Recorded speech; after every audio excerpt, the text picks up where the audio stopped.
Let's please come to order. Good evening and welcome to the March 19th, 2018 meeting of the Alamance County Board of Commissioners. Let us begin with the invocation and Pledge of Allegiance, tonight led by Commissioner Bob Berg. Thank you, Madam Chair. In recognition of the wide diversity of faiths that we have in this community, I would like to offer a moment of silence so that each of us can pray in our own way. And as we do, I would like to ask that we please remember that why we are here, so that this body can collectively lead and govern our county government in a manner that is best for our community.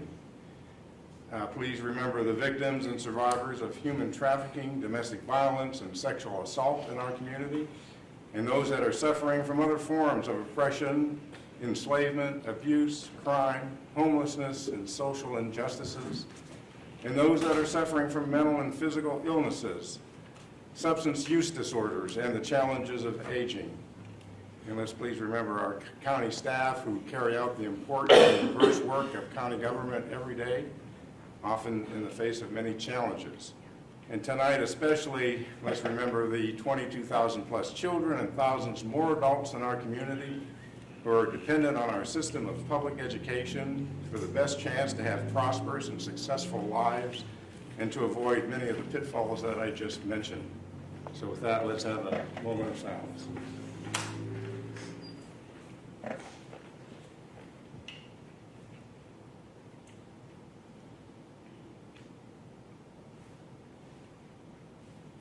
Thank you. All right, will you join us in the pledge, please? To the flag of the United States of America and to the republic for which it stands, one nation, under God, indivisible, with liberty and justice for all. All right, next on our agenda is the opportunity for public speakers. We have two people who have signed up to speak tonight. Before we begin with the speakers, we're going to review the public comment policy and the rules for decorum, which were duly adopted by this board. Among other things, these state, and I want to say that this is not reviewing these policies and rules. It's not a reflection of the people who signed up to speak or anyone who's signed up in the past, but it's kind of to help us all get on the same page and to understand the expectations and the way things that are done as we go through this process in 2018 with a lot of different things on our plate. So each person desiring to speak shall have 3 minutes. The comment period is limited to a maximum of 30 minutes. There shall be no more than 3 speakers on any one topic per meeting. Speakers, please begin by stating your name and address. Speakers shall address all comments to the commissioners as a whole and not to individual commissioners. Discussions between speakers and members of the audience are not allowed. Speakers shall be courteous in their language and presentation. Speakers who have prepared written remarks or supporting documents are encouraged to leave a copy of such remarks and documents with the county clerk. Speakers shall not engage in personal attacks that by irrelevance, duration, or tone may threaten or perceive to threaten the orderly and fair progress of the discussion. Audience members shall refrain from making unsolicited comments during the meeting. During speakers from the floor or debate by the board, audience members shall refrain from conduct which disrupts the proceeding. This conduct may include, but is not limited to, cheers, hissing, booing, clapping, cursing, or any other conduct which disturbs the proceedings. Audience members shall silence all cell phones and other electronic devices while attending the meeting. And that creates a good moment for us all to check our cell phones to be sure that they are silent. And we have 2 people who have signed up to speak. So we have first Steve Carter.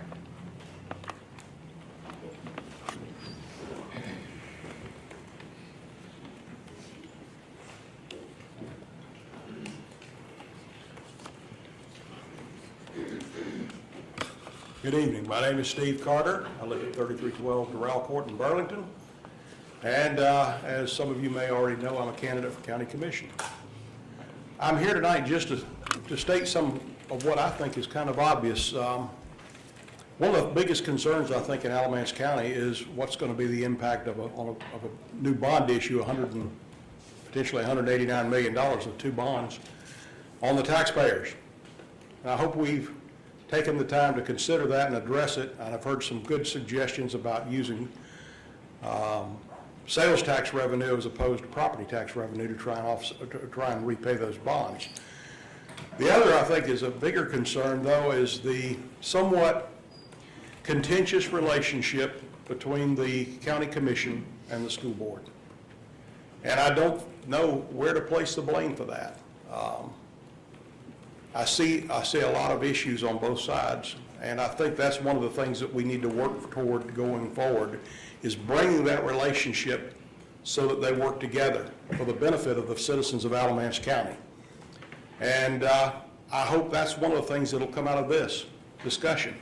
Take the time to look at it and make sure that if we borrow this money, when we determine how much actually needs to be borrowed, that we know that it's going to be used only for what it's supposed to be used for, intended for, and that when the process is done, any funds not used will not be drawn unless the board approves it. I think the citizens of Alamance County will feel better about it if they feel like everybody's on board with it before we go. Obviously, I'm not going to get a chance to vote on that if elected, but I hope you guys do the right thing and do the best thing for Alamance County. Thank you. Thank you, Mr. Carter. So Danny Williams.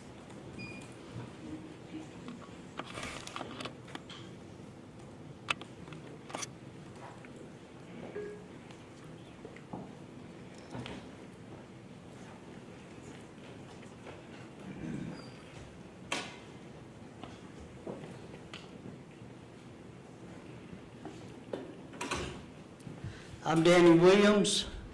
My address is 1832 Sawmill Drive, Elon, North Carolina.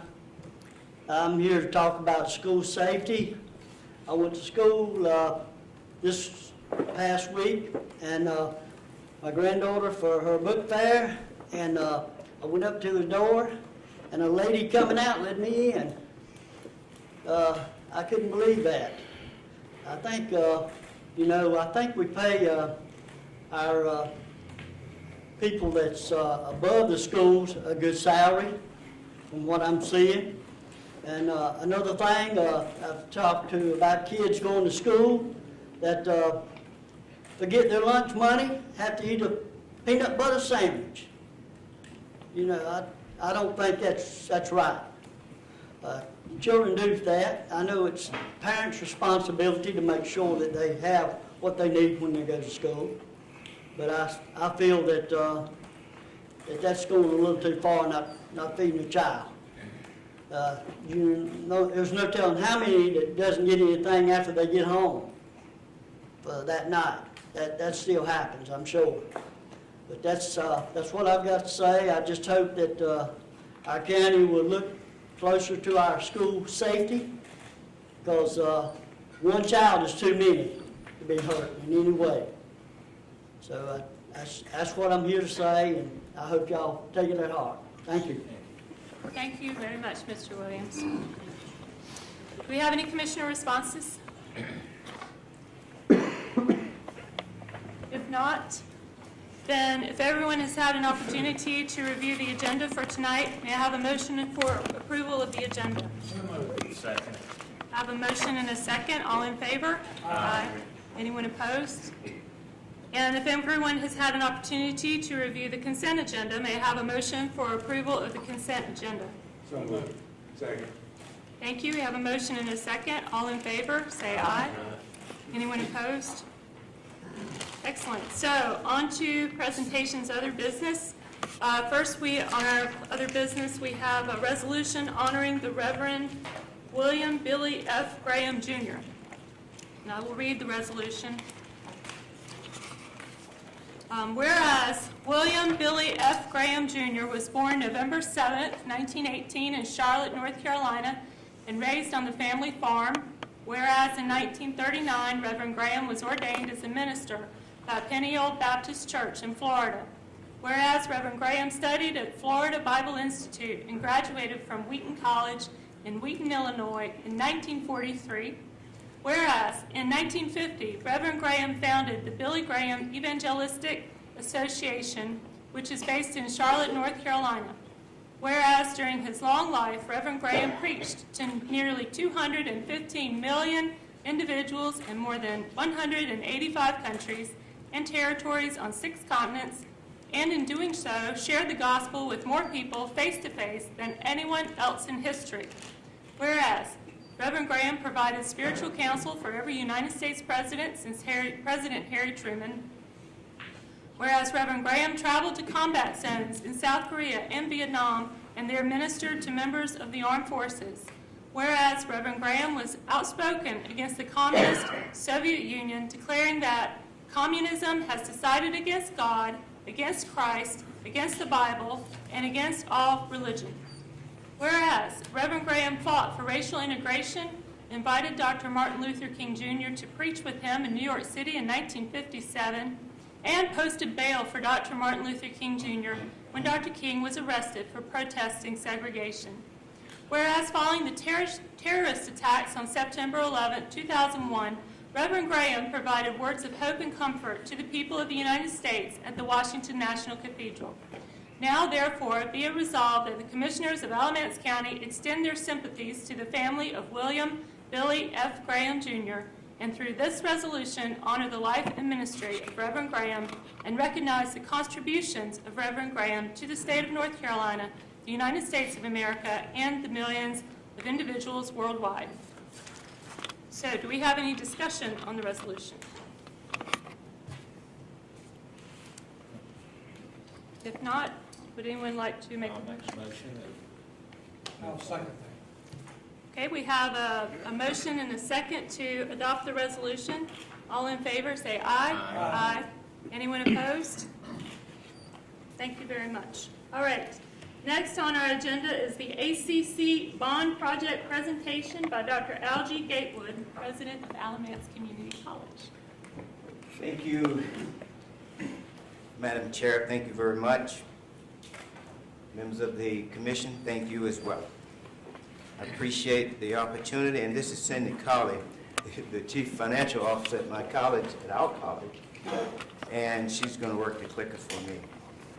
Let me just start by saying that tonight, Alamance Community College shared its future plans with you, and these plans are about increasing job skills training, enhancing the workforce development, expanding services to students, and of course, expanding services to local business and industry.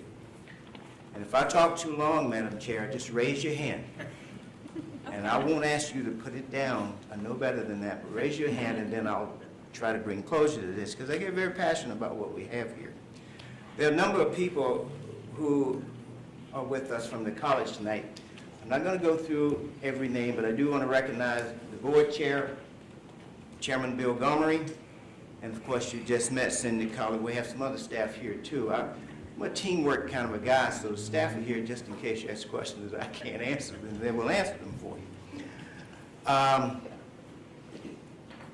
As this county, and I'm proud of this county because the county has long recognized the return on investment of Alamance Community College. Our workforce development efforts are key to training industry, recruiting future industry, and supporting the growth of the existing industry. Without this college, there are a lot of industries that would not be here. There are a lot of money that flows from industry to workers, and from workers to our tax base through sales, etc., that would not take place. And let me just say that tonight's presentation provides the framework for how we move the college forward. And this is not something that we developed off the cuff. We went through a tremendous amount of planning and years of work to get to the point where we are tonight. And before I present this plan, I want to thank you for the funding that you afforded us for the Advanced Applied Technology Center. We have 5 industrial programs there. Just stay where we are, Cindy, we'll be good. And now I am proud to report that in each of those programs, the enrollment is up. And in some, we have a wait list. So that's a good thing. And that's exactly how you want to, I would hope that that's exactly how you want to see your dollars invested. One more thank you. We'll get to this presentation very soon. On behalf of our Board of Trustees, our faculty, our staff, and our students, we want to thank you for all the support that you provide us. Each month, when we turn on our lights, or when we turn on the heat when it works, it's because of your support. And that's why this college is here, and that you should be proud of your investment in the college and what it does for the people here. The college is on a positive trajectory. And I just want to give you a quick update on some things that are going on at this college. I just mentioned the Advanced Applied Technology building. It has received national attention. We were featured, and the programs in that building were featured in a national American Association of Community Colleges magazine. Actually, it's a journal. And that's not, I mean, they're not necessarily looking for stories to print. They're printing stories that they believe have something to add in terms of the literature for other colleges and other states and other counties across this nation. We've recently added a number of new academic programs: histotechnology, bioinformatics, engineering, cybersecurity, dental coordinator, and cytotechnology, just to name a few. The dental coordinator program, by the way, received national attention also. The Council on Advocacy for Access and Prevention with the American Dental Association in Chicago, Illinois, saw it fit to fly here, to fly one of their people here, the director of that council, to be present the day when we launched that program. And this is the kind of recognition you are getting here. 2 years ago, we led the state in enrollment growth. 2 years ago, 6% increase. Led the state among all community colleges, 58 of them in this state. Last year, we were designated as a national writing project. Only one of two community colleges in the nation. The other one is at, I believe it's Chemeketa in Oregon. Nice place, long ways. And writing is one of those skills that the Department of Labor and the United States Department of Education has declared as being necessary in today's workplace. This year, for the second time in 3 years, our culinary arts program won both the state and regional competition in hot foods. And they will go to to compete nationally in New Orleans, great trip, this summer. Last summer, they went to Phoenix, Arizona, and brought back what I want to consider to be a silver medal. Last fall, for the 9th year in a row, horticulture won first place at the state fair in landscaping competition. Last week, we had about 1,500 people on the campus for the National Collegiate Landscaping Competition. And we had universities and four-year colleges and community colleges from all across the nation. But along with them came a huge number of sponsors. These sponsors brought the equipment, and they brought their financial support in terms of scholarships. They made a number of scholarships. I was so impressed. We had Steel here, John Deere, Husqvarna, Caterpillar, and the list goes on. Steel was the major sponsor, and those others were supportive sponsors. Now get this, they filled hotels, and I know because our board had a retreat at a hotel, and all over the place were people in orange attire, and they were here for the horticulture. They bought food, they bought gas, they spent a lot of money here, and we appreciate that. In that competition, ACC placed 8th among all schools, beating out schools like Virginia Tech, the University of Georgia, Penn State, West Virginia, Auburn, ACC. And we came in 2nd among all the community colleges that participated. And again, I think I mentioned they were from all, these community colleges and universities were from all over this nation.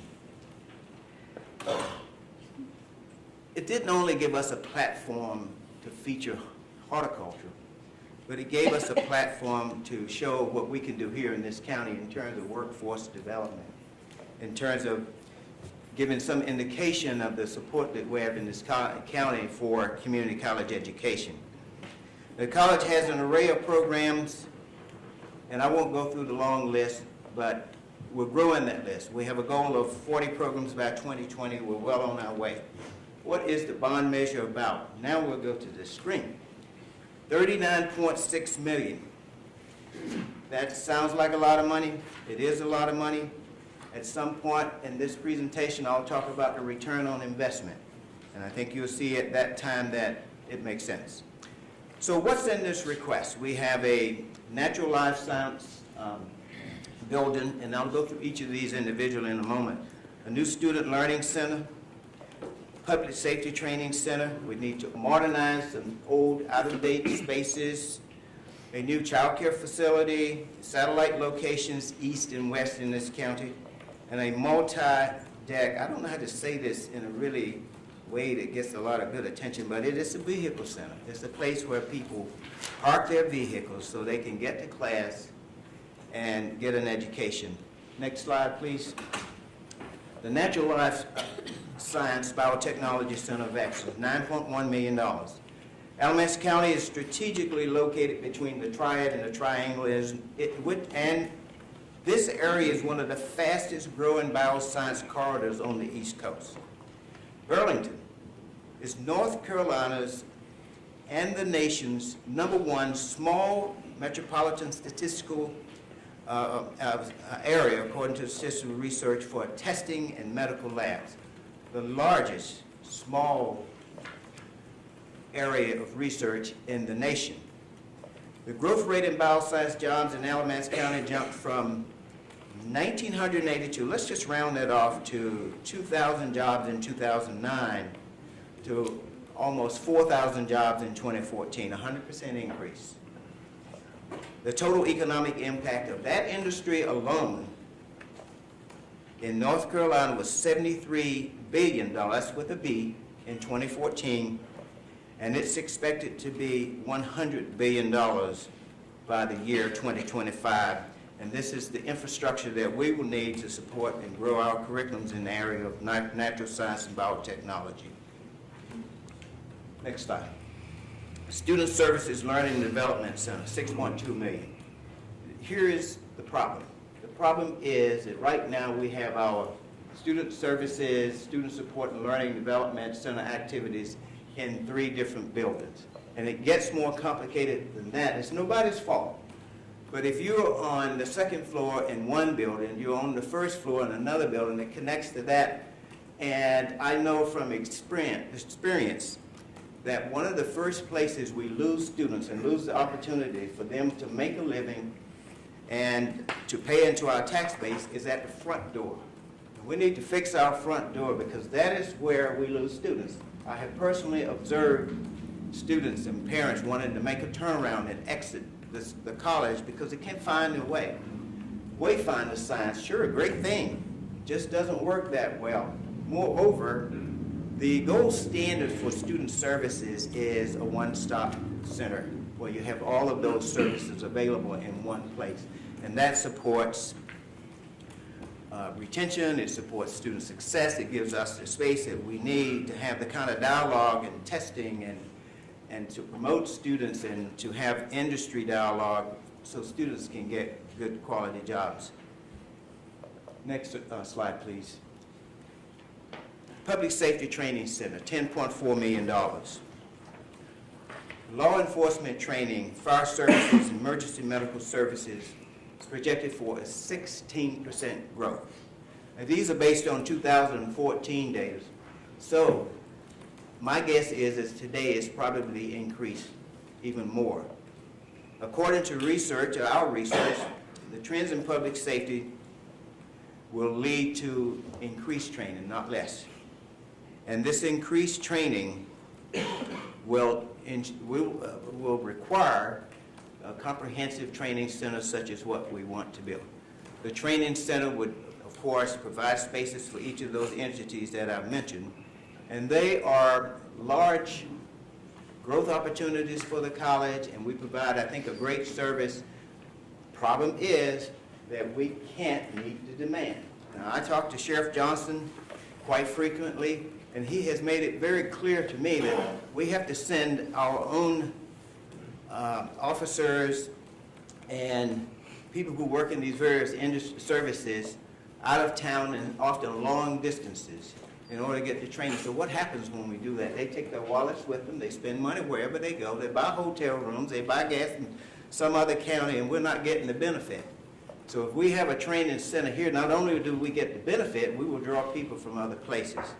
This is a two-phase center. We want to start with the law enforcement training and fire services. So if you are wondering, I said that it's a huge opportunity. Right now we have in law enforcement training 7,000, a little over 7,000 registrants each year. And fire services, over 1,000. And in emergency medical services, almost 2,000. And this is because when either one of those service providers come to us, to our rescue, we're just like everybody else. We want the very best service that we can get. And we want someone, and I'm speaking for everyone in this room now, there can't be one person in this room that would say, I want the worst trained person to come to my home when I'm experiencing a heart attack. There's nobody in here who would say that. Art, please don't speak up. Next slide, please. Modernized instructional space. We get old, buildings get old, and when they do, we have to attend to them. The technology is changing very fast.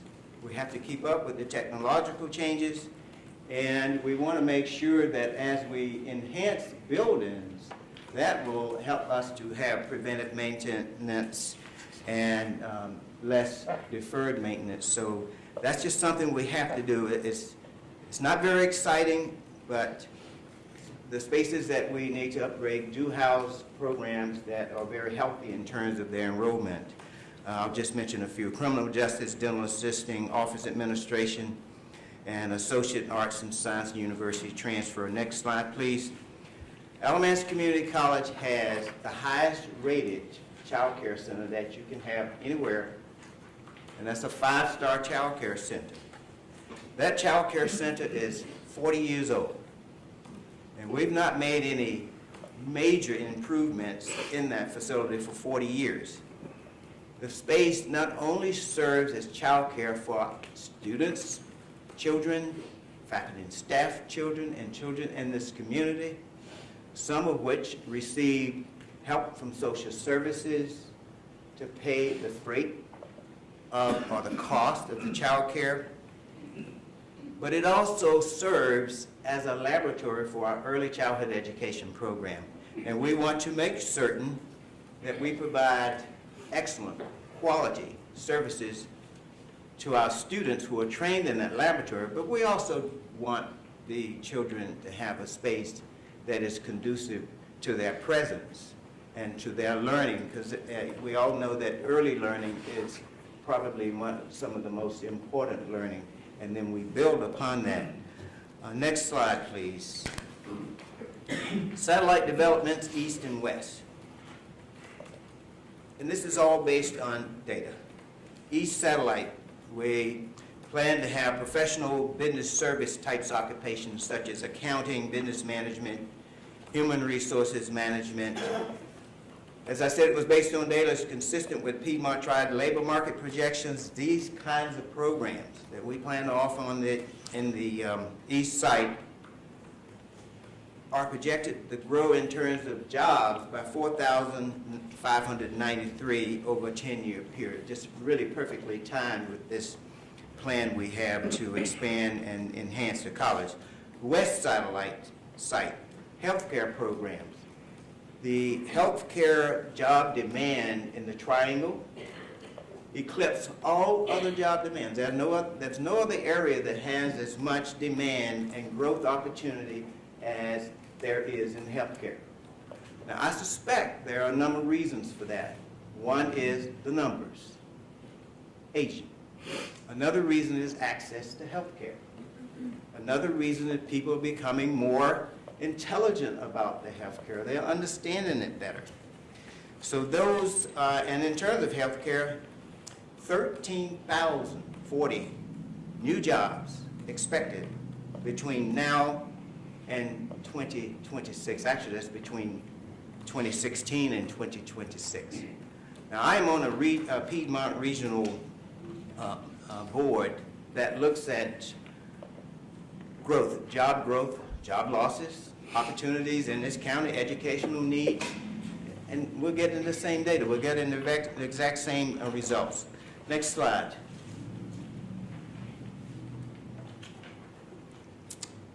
Multi-deck vehicle parking center, $8.46 million. When we started our facilities master plan, I believe in 2014, some 2 years ago, we entered into that planning process with the belief that we could only build another building or two on our campus. But when Clark Patterson and Lee, the architecture firm that we employed to help us walk through this project, through this process, they showed us how we could get a number of buildings without going outside of our footprint. But in the footprint we have it's a sizable footprint, I think like 93 acres or so. But much of it is in the floodplain, and we cannot build in that area. We can't put in permanent structures. But they showed us how we could do it. Build out the campus, achieve a 16% enrollment growth without moving beyond that campus, and that's through having a parking facility and using some of the existing space for new buildings.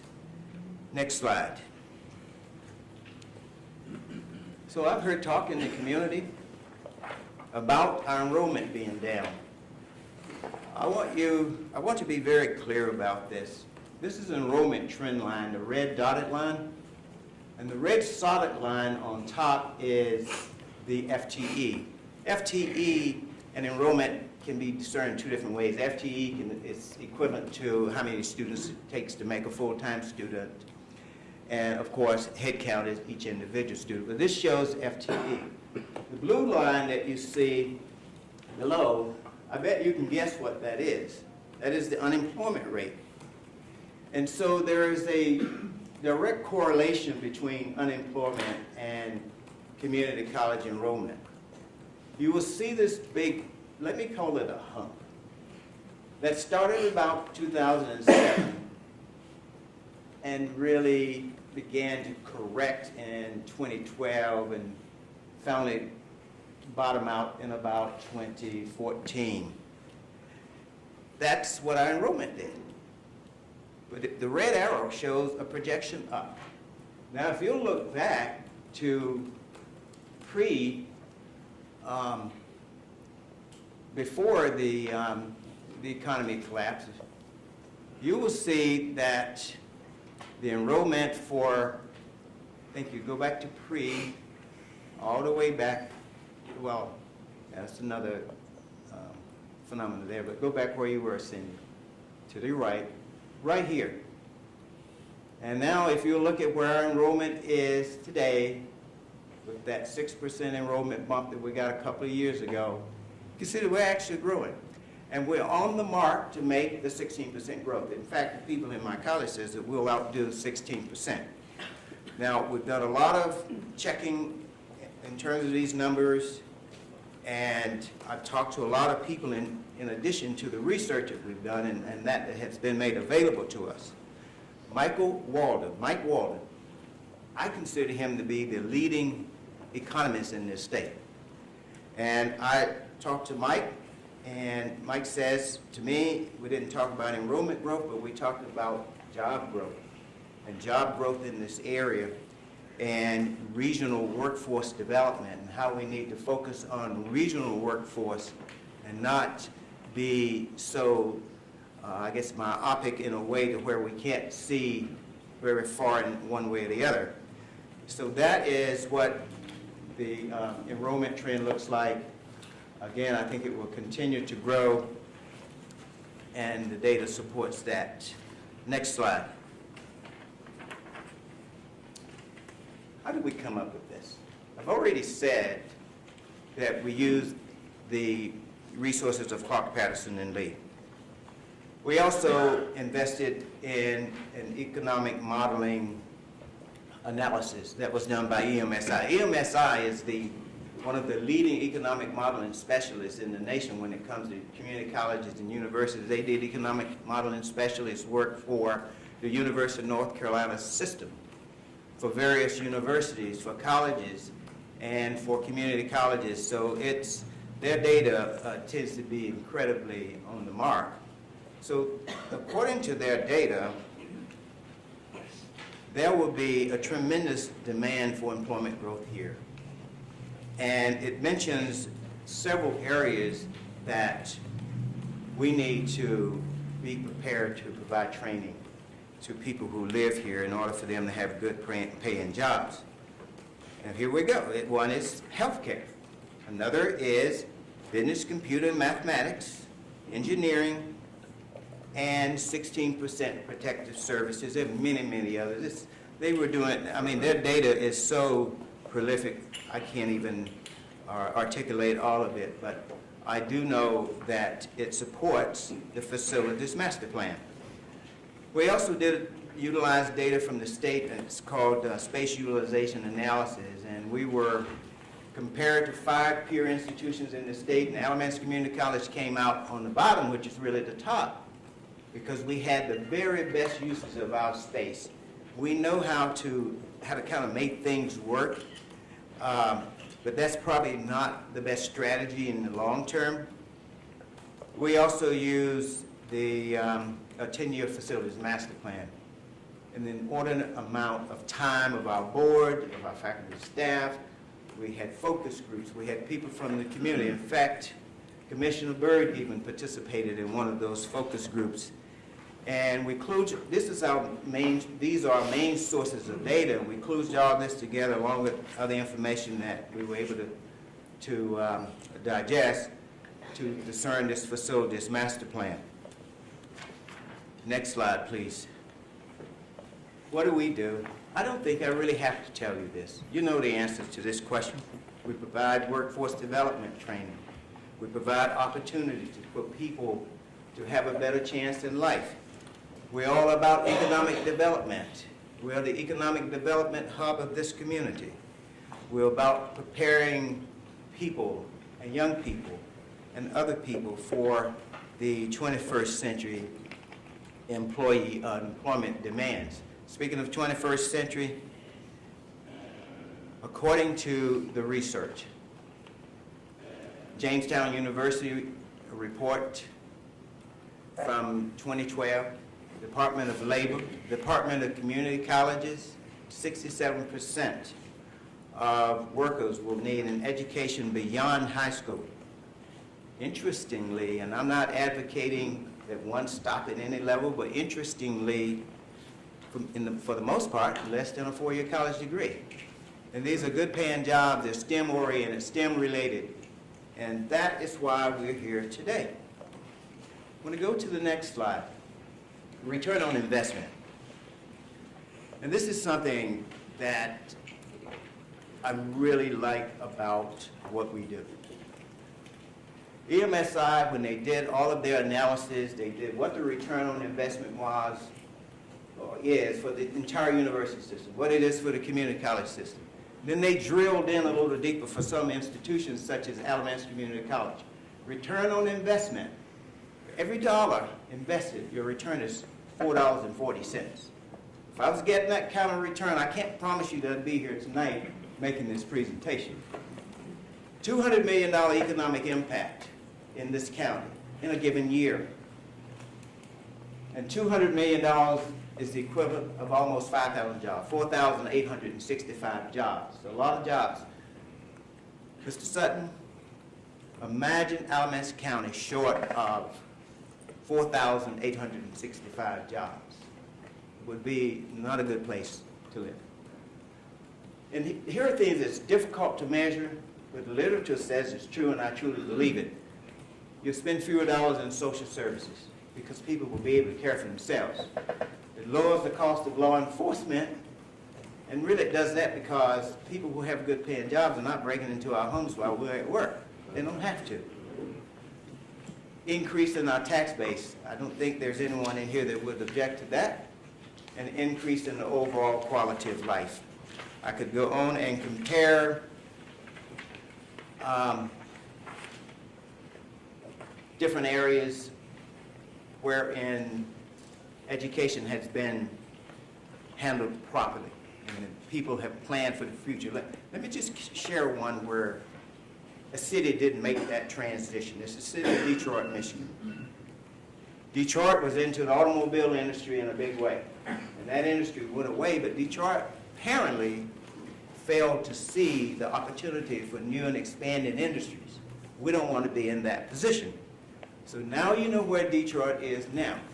I believe it has the largest loss in population of any city in the United States. And while they are, according to my read, doing better now, they've gone through a struggle that we do not have to endure. So probably over and above anything that I've said tonight, this to me is the picture that we need to keep in our minds as we consider investing in Alamance Community College in the ways in which I have presented to you. I want to thank you again for your time, and Cindy and I, and Scott, if necessary, Scott Queen, the Executive Vice President, will take any questions that you have. I have two questions. Come on up, Cindy. If I may. Yes. Thank you, Cindy. How many high school students do we have? Like, my grandson is a junior in high school. Yeah. And he went to C-Tech, and then he opted to go to ACC. He came back to C-Tech, and then he decided, I'd rather be at ACC. I've never been more impressed with what he's been exposed to. And I'm glad you're there for him. Thank you, As Mr. well as others. Thank you. But how many high school students do we have out there? Let me try to explain this way. One of the most critical things, as I mentioned about, the earlier you get a child into an education environment, the better the successes will be. We have found that early colleges, middle colleges, and the wraparound support that goes with that pays dividends in terms of getting young people connected to college early in life, before they get on the wrong track. I wish we could enroll them at 8th grade, but we can't, because something happens around 9th grade. That's what the literature says. And then often by 10th grade, you've lost them. So what we have is an opportunity in which we utilize it to get young people enrolled and connected to college, many of whom, if you could see our early college program, you would say, wow, it's very diverse. And the students are very engaged. If you see our middle college program, it's the same kind of thing. And I have said to Superintendent Harrison and my colleagues at ABSS that it's important that those entities reflect the people in this county, because it's really great. And then we have something that the North Carolina legislator put into place, the General Assembly some years ago, and it's called Career and College Promise. And Career and College Promise provides opportunities to homeschool students.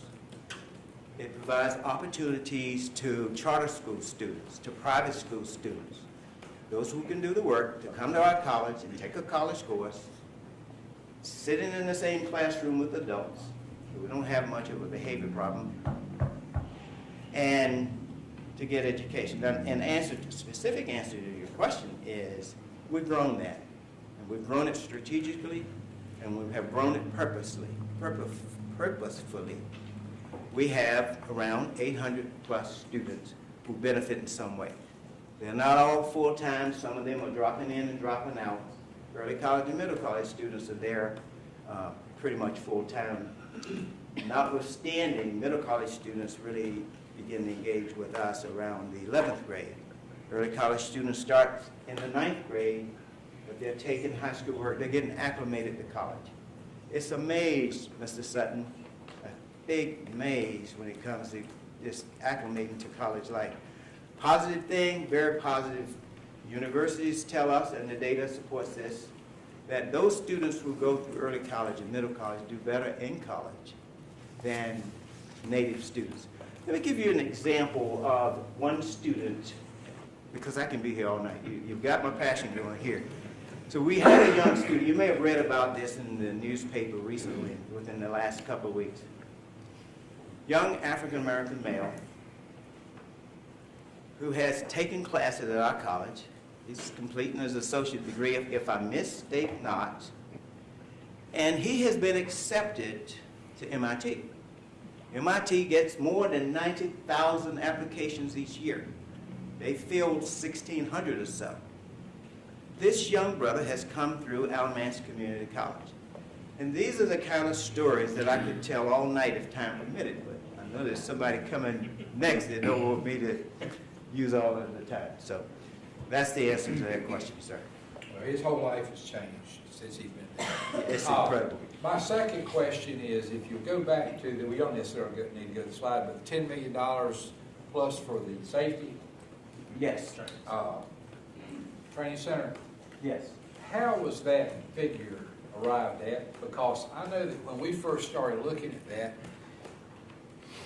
offhand, the figure was lower, and it's where it is today. How did we come to that figure? So here's what happened. When we first started looking at that, we were envisioning a driving range and a firing range. But then we began to do our due diligence with the help of an architecture.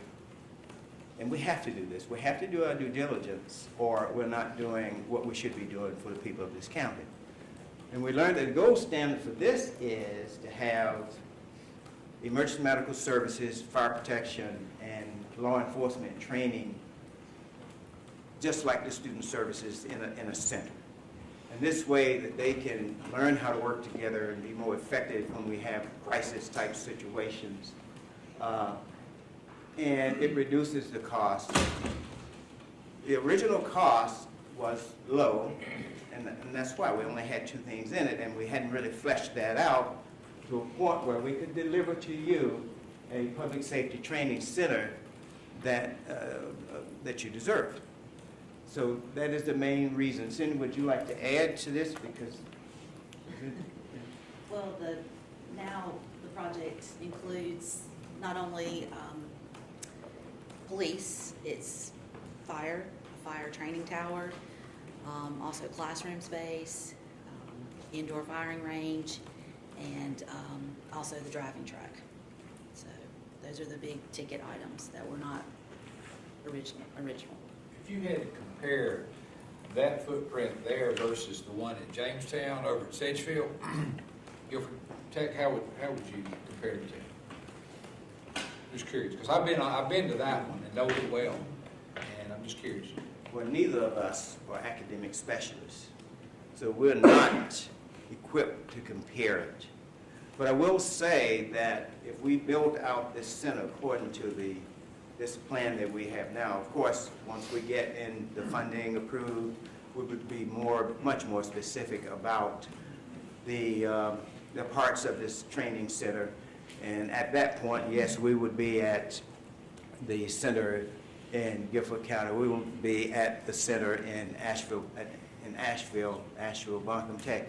And we'll look at several others that are considered to be top quality centers. But to compare it right now we would be giving you an incomplete response. I will say this, that I did go to Guilford, and they don't have an indoor shooting range, and I'll assure you, they said, we wish we did. Yeah. They have the tower, they have the track, and I don't think they have any classrooms that I know of, and definitely don't have an indoor shooting range. So, Thank you. it'd be nice. Thank you very much. Well, I might have one. Oh, sorry, no, yours was Just finished. want to be sure that the gentlemen have their chance. Okay. I understand that the indoor firing range is in part to address the concerns of the community where it might be located, so that Yes. it's not so intrusive on the quality of life and the peace for the people who live around it. Is that right? Yes, Madam Chair, and it is the right thing to do. A person who is here this evening representing Green Level is Michael Douglas. He's I call him the town manager. I think his title might be a little different than town administrator. And the sheriff and my staff and I have assured Green Level that they don't have to worry about loud gunfire, They don't have to worry about all of those things that go with the outside shooting range, some of which can be very well controlled. But this is not a time to be disrespectful to Green Level. This is a time to be good partners. And Michael is here, and I think that in itself is a sign of good partnership, because his day probably ended at 5, and he's here in support of this. Of course, he has a deep interest, and so do the people in Green Level. And big economic development, this center could, of course, go a long ways in terms of economic development for Green Level and this county and this region. One other little question I had, really a footnote, is I remember last year y'all asked for $1.5 million for an HVAC unit for an old building. Is that included in your bond proposal? Mrs. Colley? No, ma'am, it's not included in our bond proposal. We are actually looking into, we're researching performance contracting. And not only researching, we're going through the process right now. And we expect that most of the remaining parts of the HVAC project will be covered through the performance contracting financing program. Okay. I would like to just make one comment, being on the trustee board there. When they started talking about the Natural Life Sciences Center of Excellence, we are just so poised right here where we're located. With the research triangle and everything I think will draw a lot of people in to that center. We get a lot of interest already, sir. And learn things like histotechnology and cytotechnology and things I haven't included. Look them up to know where they were. And I also want to echo Mr. Sutton's positive remarks about the opportunities for high school students. A young man who graduated with my daughter in 2015 has gotten his associate's degree and gone on to Chapel Hill, and it really lit a fire of learning in him where he just came alive and has continued that at Carolina. So I know there's a lot of success stories related to that. And also, I've known a lot of people in the homeschool community who have used ACC very much to their advantage and been very pleased and happy with their children's experiences there. Thank you so much, Madam Chair. Thank you. All right. Thank you. Thank you so much. So our next item on the agenda is the ABSS bond project presentation. Dr. Harris, thank you.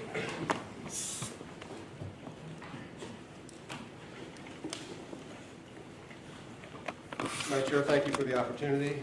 Commissioners, this is the culmination of 3 years and about 8 months worth of work. And I want to provide a little bit of context for you before I get into the presentation, that this community came together in 2013 and just did an incredible job on developing a vision for public education in Alamance County. It's a vision that to which any community that truly cared about its young people would aspire. I think all the municipalities endorsed that. I believe you as a body endorsed that. And the staff in 2013-2014 developed a strategic plan to make sure that vision became something more that sits on its shelf, which is what unfortunately happens with a lot of visions in a lot of organizations. And then I was hired in July of 2014, and the board was very clear and specific that my number one charge was to put some traction on that strategic plan. And we did, and I think some of you have attended our quarterly community updates on that strategic plan. We go down the 6 priorities and talk about progress that we've made towards them. And as Dr. Gatewood is, I'm proud of the progress that we've made. We have an awful lot of work yet to do, and we're focused on that.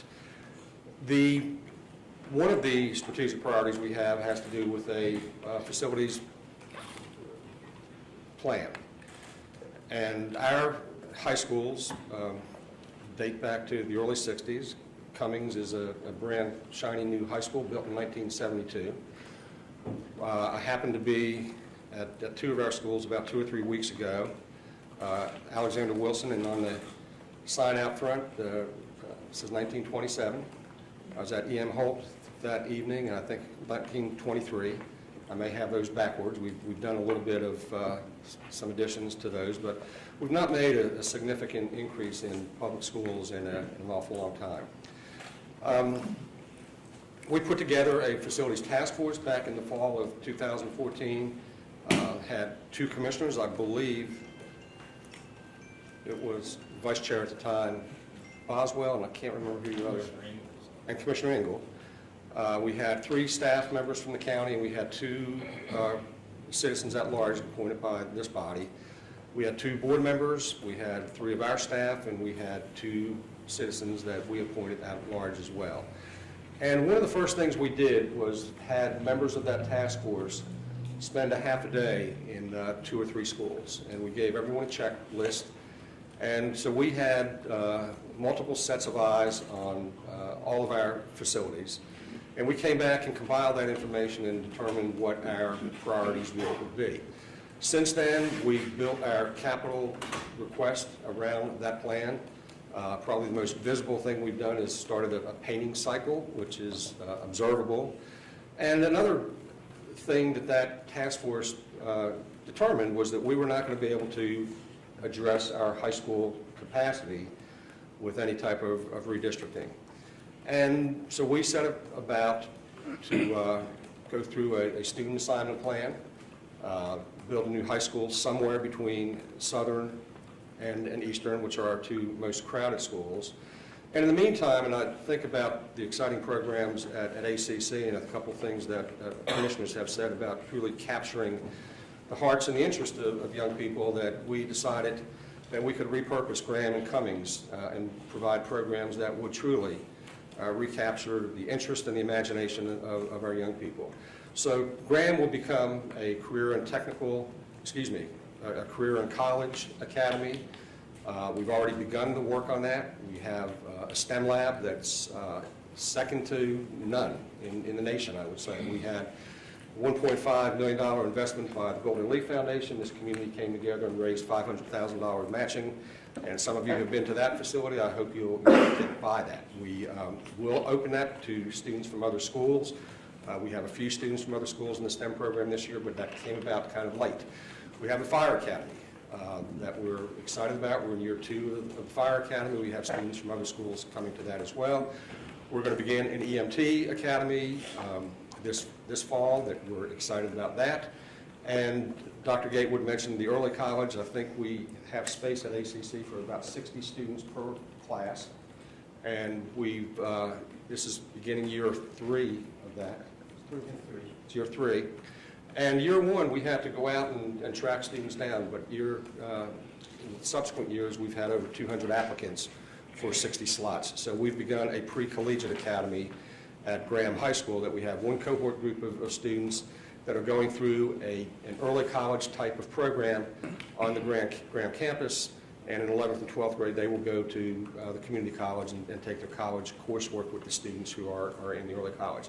So that is a big part of the student assignment and the new high school.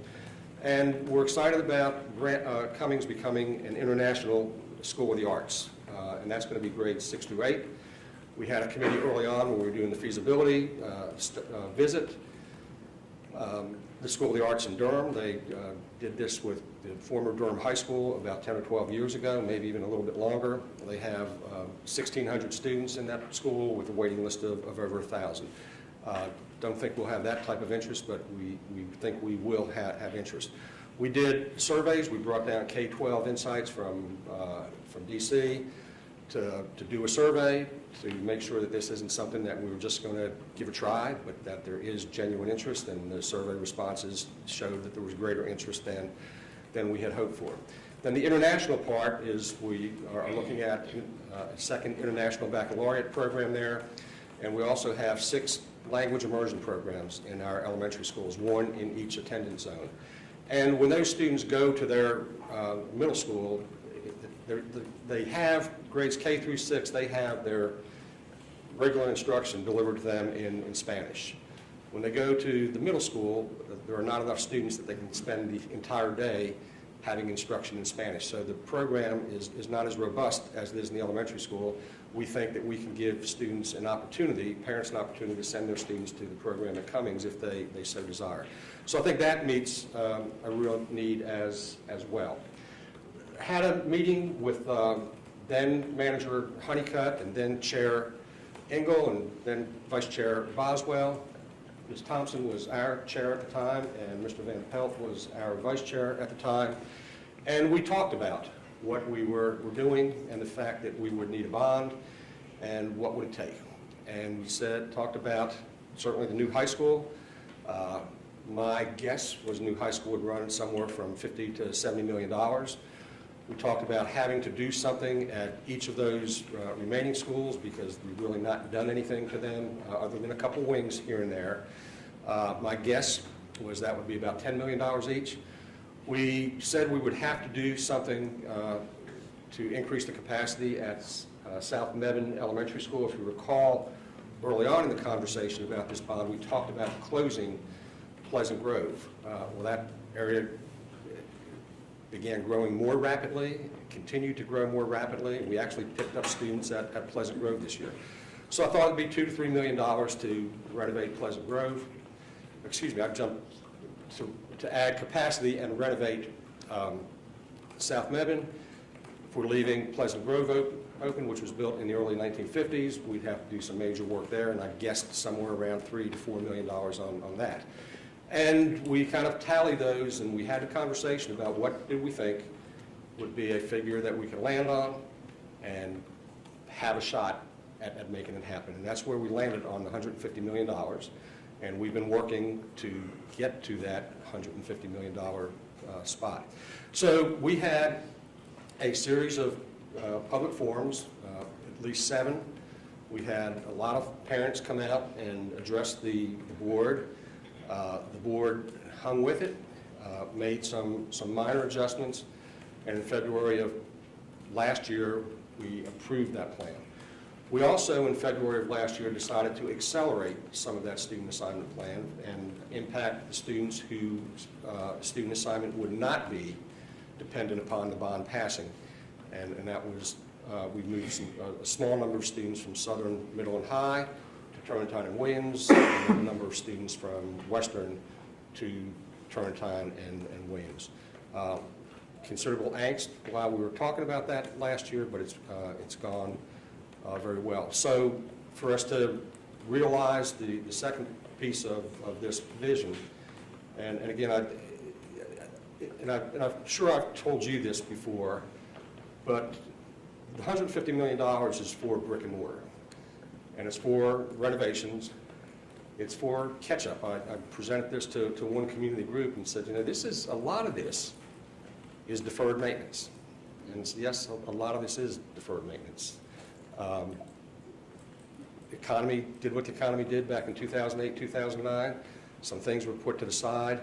And I don't think we really ever came up with a plan, as Dr. Thorpe and his team have been able to do, to kind of catch us up. So much of this is catch-up. So as we continued to have conversation, we realized that we needed something more specific for commissioners, for the board, and for the public if we're going to ask for a whole lot of money than an educated guess on the part of the superintendent of what those projects are going to cost.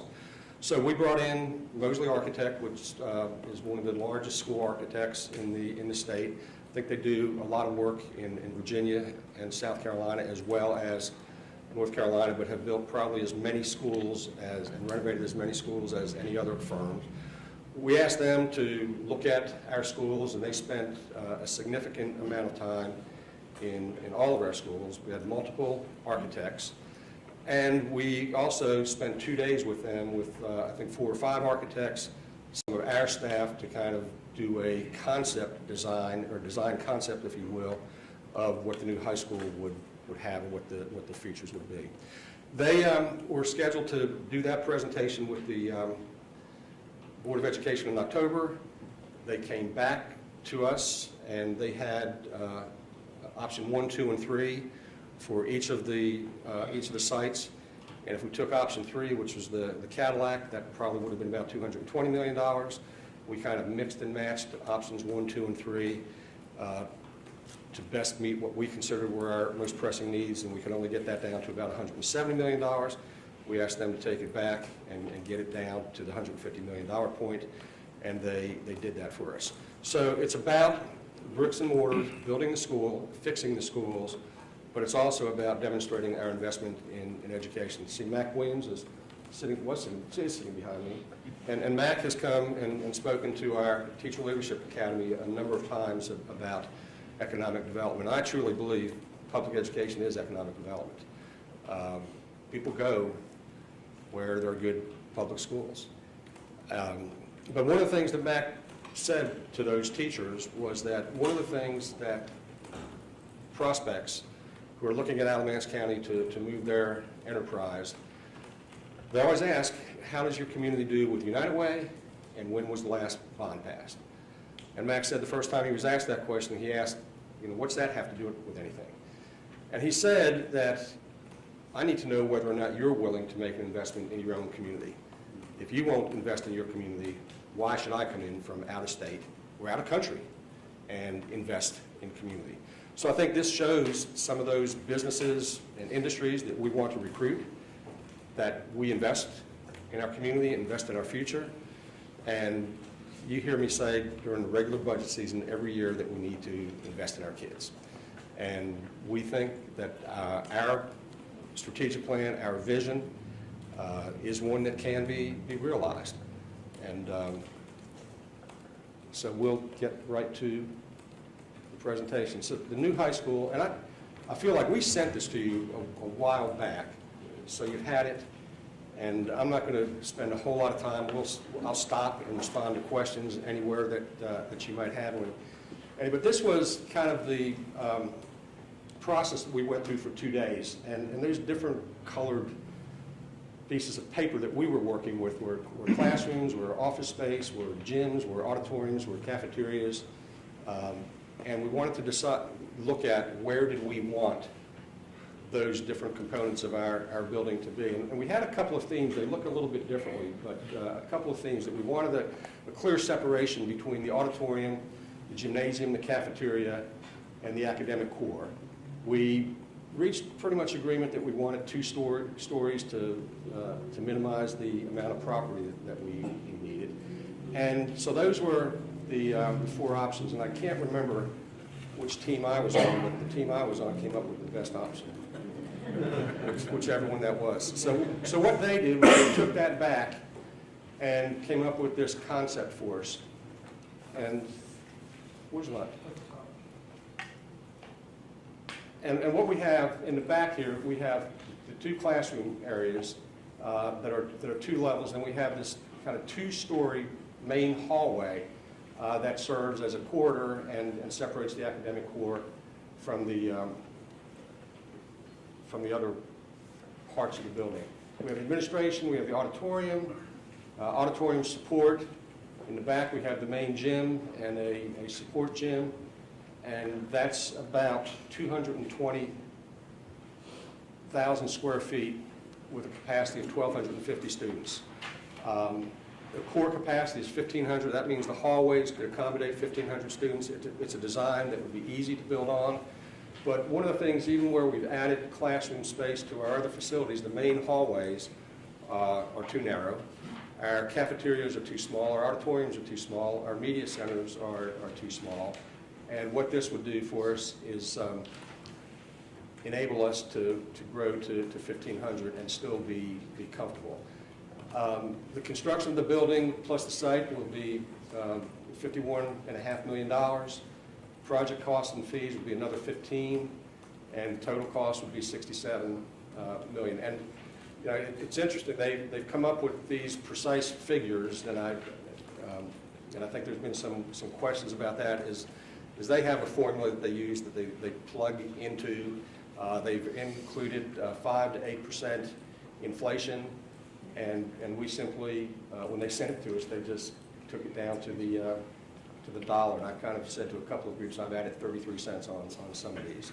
But this would also include our athletic fields, concession stands, ticketing, parking in driveways, stormwater measures, retention ponds, all furniture, furnishings, and equipment allowance, and technology allowance as well. Before you move forward, the 220,000 square foot, how do I get that wrong? Yes, The 220, how does that compare with our existing high schools? Is that Well, not report. There you are. Our existing high schools outside of Williams is probably about half that. We're probably in the 150 square foot range. That's the reason when we say capacity, those schools were built for, originally probably for around 750 kids in today's measures. And what middle schools would feed into that? Hawfields. Sir? Hawfields? Okay, just one? Well, no, I'd have to go back. It's been a couple of months since I've looked at those student assignment groups, but we would have some Southern, some Broadview, and Graham, most of Graham. And no Woodlawn, not any Woodlawn. I'll get that to you tomorrow. I should know that as much time as I spent on that, and we just put it aside. A lot of questions, I'm sure. Mr. Lester.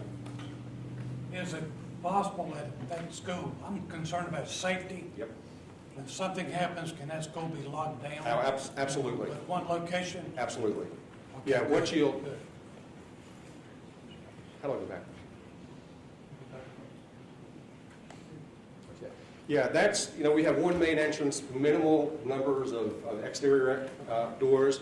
Now, we do have special ways to, entrances for the gym and the auditorium that we can have people come in without having to go down the main building. But, schools in the 60s weren't designed for 2017 in terms of safety. Schools ever since Columbine have been designed with tough. And I was going to say, that's a sign for me when you cut off my presentation. I think But that's important. that's very important. Very important. Thank you. Dr. Harris, yes. I have a question about the new high school. The question that I've been asked by more than any other is why does the high school have to cost so much? You're probably aware that Lamb's Chapel just built a beautiful new facility for $12.5 million. This is more than 5 times the cost of doing that. Can you explain to the public why is it so expensive to build a public school? They don't have to meet some of the requirements of the Department of Public Instruction that we do. They don't have to go through the bid process that we do. I think a good example of how a private entity could do something versus a public entity is the Elon Elementary School. Elon had determined that they had close to $19 million to invest in that school. They talked about buying the existing Elon Elementary School for us for $18.5 or $19 million, and we didn't think we could build it for $19 million. And we went to 4 different architects, Todd. Yes, sir. And the price range that we got back from them was 23 to 25 million. So we ended up getting special legislation passed to allow them to build the facility. They're building it for a little less than 19. It would have cost us $5 million more to do that. So are you saying that it's kind of state regulation puts special burdens on school construction? Is that? I think the bid process, some requirements that we have to meet that they might not have to meet with regards, they have to meet fire code and accessibility, but it's a little more, considerably more stringent upon us. I've looked at a couple of, someone brought to our attention a school in Stanley County. Yes, sir. And Todd is very familiar with that school, knows the principal, called the principal, and there's no way that that facility would have passed muster with DPI and what we would have to go through. Thank We talked a little bit about public-private partnership at one time, but there are a couple of people that don't feel real good about that, aren't there, Mr. Sutton? Well, I had one other question. Someone asked. Yeah. Would the school system be considering low-maintenance construction in how the new school is built, perhaps, so that we can avoid maintenance costs in the future? Yes, I think that what I've seen in buildings that were built in the last 20 years, they are easier to maintain. They're Cheaper to operate also. cheaper to operate, much cheaper to operate. But yeah, I think this will be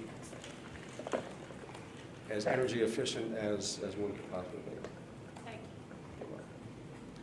Existing school recommendations. If you kind of turn to the side, you can see those schools.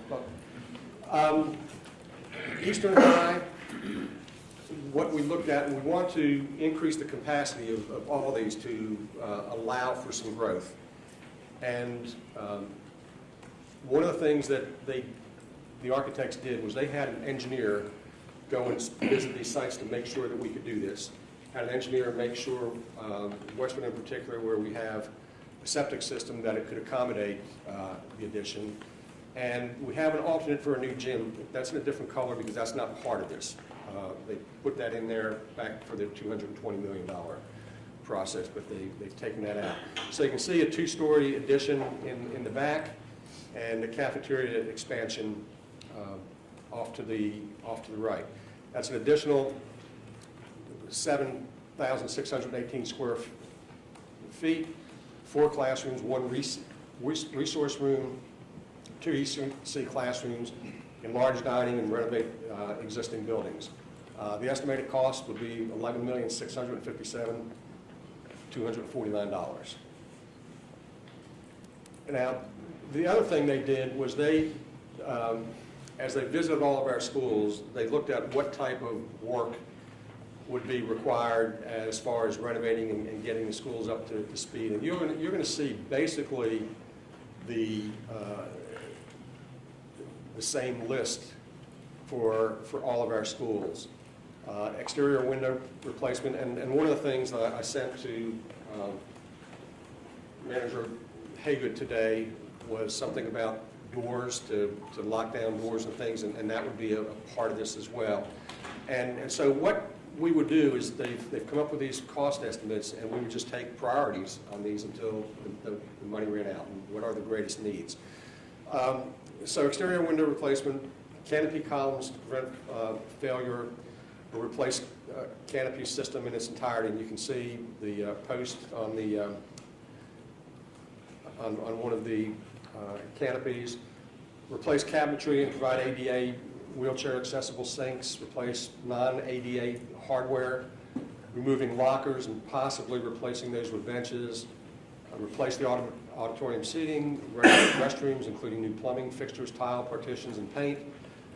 We have some eroding slopes over there, replace switchboard feeds and branch panels due to age, provide humidity control in any new HVAC system. And as you're well aware, we're involved in the performance contracting process as well. Roof replacement or repair based on age and inspection. So Dr. Harrison, can I ask a question? Yep. Just so I'm clear, and everybody's clear. This cost estimate, for example, on Eastern High School, won't necessarily do everything on this list of examples, but we're kind of capping an estimate so that they all add up to $150 million. Right, I think, and as we get into the process, I think I heard you say, well, there's going to have to be some prioritization done in the implementation of these things. and Todd, you can help me here, but I don't think we're going to be able to do all of this on all of these schools for the dollars that we have. That's correct. This is all the areas they looked at, and like I said, it's going to be left up to us to prioritize some of these areas. You know, some of the areas things are going to be able to see, some things are going to be behind the walls, like in switch panels and stuff such as that. We'll look at upgrading from Federal Pacific Cokewood Square D or something like that to bring those panels up to code.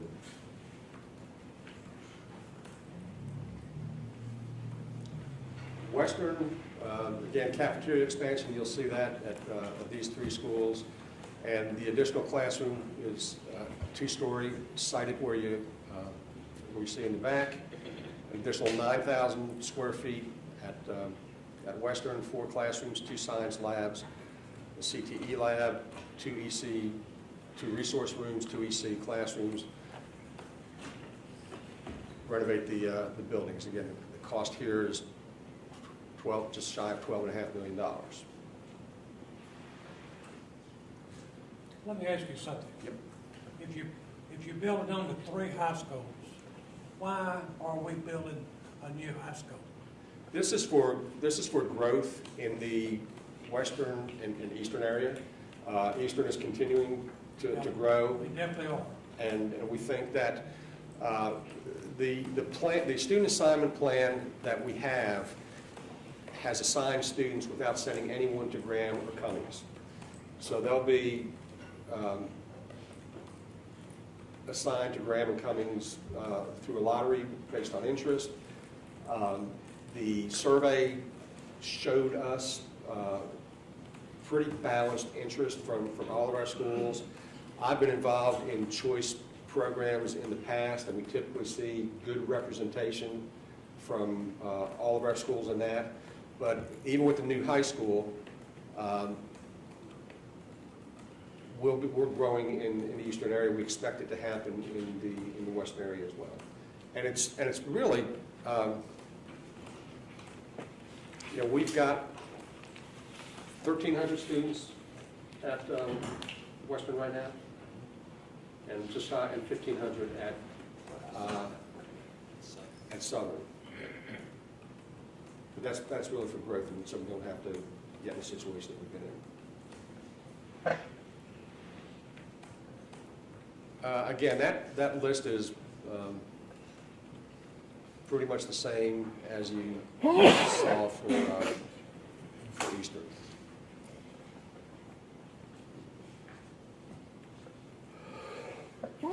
Southern is the biggest project. It's going to cost better than $20 million. As they visited Southern, you'll see the classroom addition in the front next to the cafeteria. That's going to be a major cafeteria expansion. We have classrooms that we will be demolishing and replacing with a two-story classroom section. So we'll replace 16 classrooms, additional 6 classrooms, additional 5 science labs, 3 resource rooms, and a major expansion on the cafeteria. Will that get rid of the modulars? Yes, That'd be the case with all the schools? that'd be the case with all the schools. Again, there's the mechanical systems, a more prominent main entrance here. Again, we have some ADA requirements that we have to take care of. Some floor patching, and again, that's pretty common themes. Graham, we will not be doing an addition, but we're going to invest $7.5 million renovating the existing buildings, and then they have an increased percentage for project costs built in this for the purchase of specialty equipment for the career technical education program. So we are going to have the EMT, we've talked about that, we have a fire academy, we've had conversations with, I know I did with Craig, Brian and I have been too caught up on some other things, but we talked about a whole municipal services academy with the county, being the county to provide kind of a workforce for those county jobs.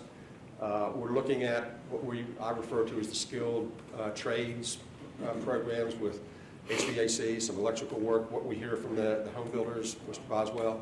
And so we will, once the bond passes and we begin working in earnest on this, we will specify what those program areas would be, and there may be some changes in between now and the time that happens.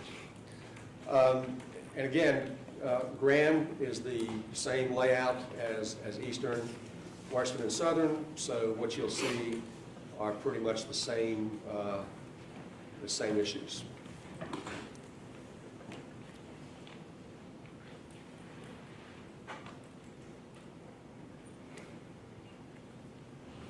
Cummings, no classroom additions, but this will be the International School of the Arts.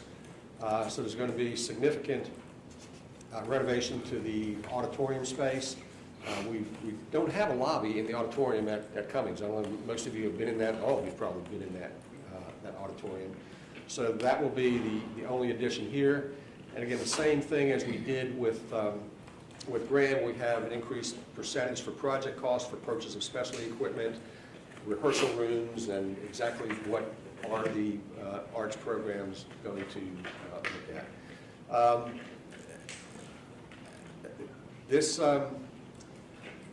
Again, this is our newest facility, which you can see from some of those pictures. A lot of non-ADA door hardware, renovations of restrooms. We're going to rekey the building. I think Mr. Principal Alexander carries about 120 keys on his keychain. Replacing all the carpeting, replacing ceiling tiles, replacing seals and providing humidity controls. We have some drainage issues there, exterior windows replacement there as well. Hopefully, we're going to have the roof repaired there this summer. We think we've about reached an agreement with through mediation, and we're going to be coming to you for a few dollars to cap that one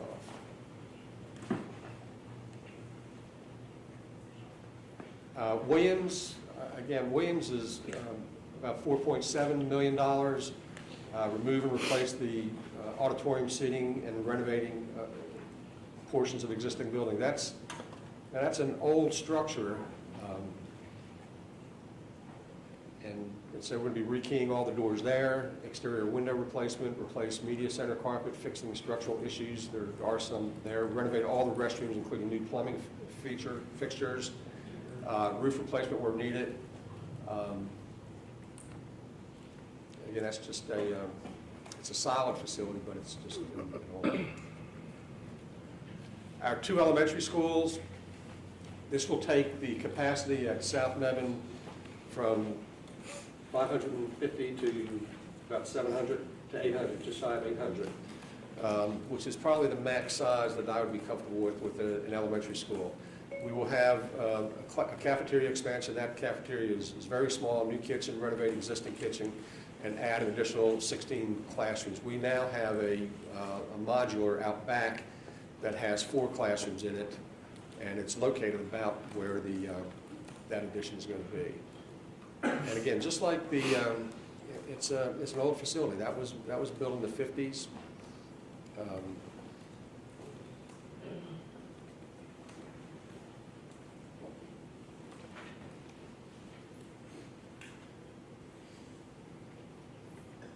So I'm not trying to skip through, but I just feel kind of funny reading the same list over and over again. And then Pleasant Grove, I was thinking maybe $2 or $3 million to take care of Pleasant Grove, but that's going to be about $6.5 million, and just renovate that whole building. And I'm almost embarrassed to show those panel boxes down there.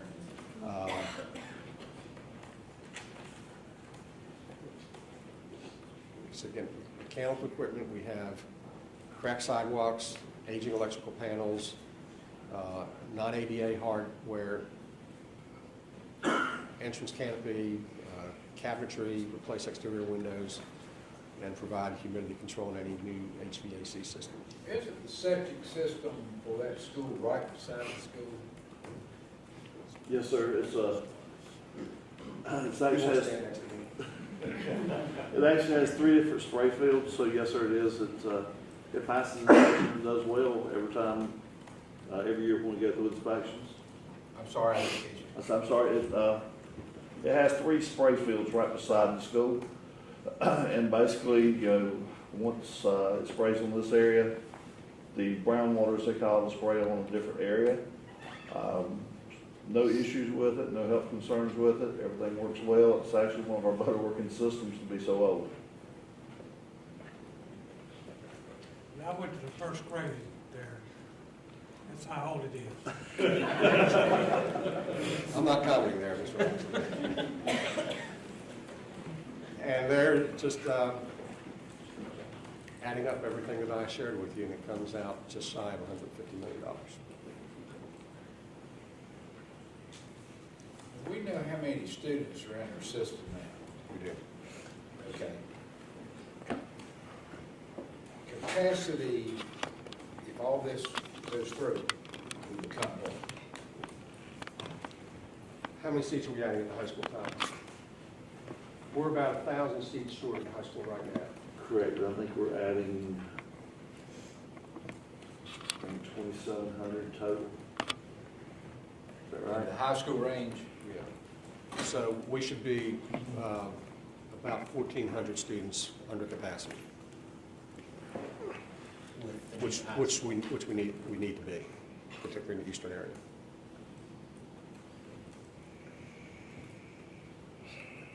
have we been to a school that they've done of this nature? Well, we don't know, once the bond passed, we'll take that through the bid process for architects, so we don't know. I'm sure Mosley will submit a bid, but we don't know that it's going to be them, and I don't know that one architect could do all the work, Todd. It might take a couple. Well, our anticipation would be from my department, we would put out a RFQ, because architects, you don't go out for bids, you go out for qualifications. We go out for RFQ for architects to do one, the new high school, and then break down the other jobs, and they would be able to submit a RFQ for 1, 2, 3, or all the projects. I would anticipate at least 3 different architects, with us trying to do work simultaneously instead of having one architect and really having to slow down for their sake.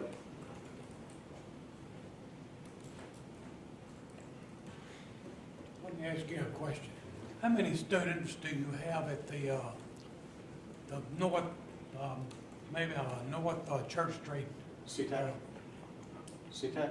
Yeah. C-Tech, yeah. We have about 500, about 250 in the morning. What do they teach over there? What do they Do teach? they teach carpentry? They do not teach, we do not have carpentry. What else? It's, we have 3 programs in the health occupations area. We have a culinary program. We have a visual science program. We have digital marketing. I'm not even sure what it's called. We have, let me get the list to you. I mean, I go out there and it kind of blows me away. We've got all these kids doing stuff When the like that. school system came to the county commissioners and asked us to support that building, Mhm. they told us it was gonna be a trade school. And I don't think they're teaching much trade out there. Well, those students will leave those programs with either a certificate, a credential, or which would enable them to go right into work. I mean, so there are some of these kids that get out of there and can find a good job, or they'd be in a good position to go to ACC or to a 4-year university.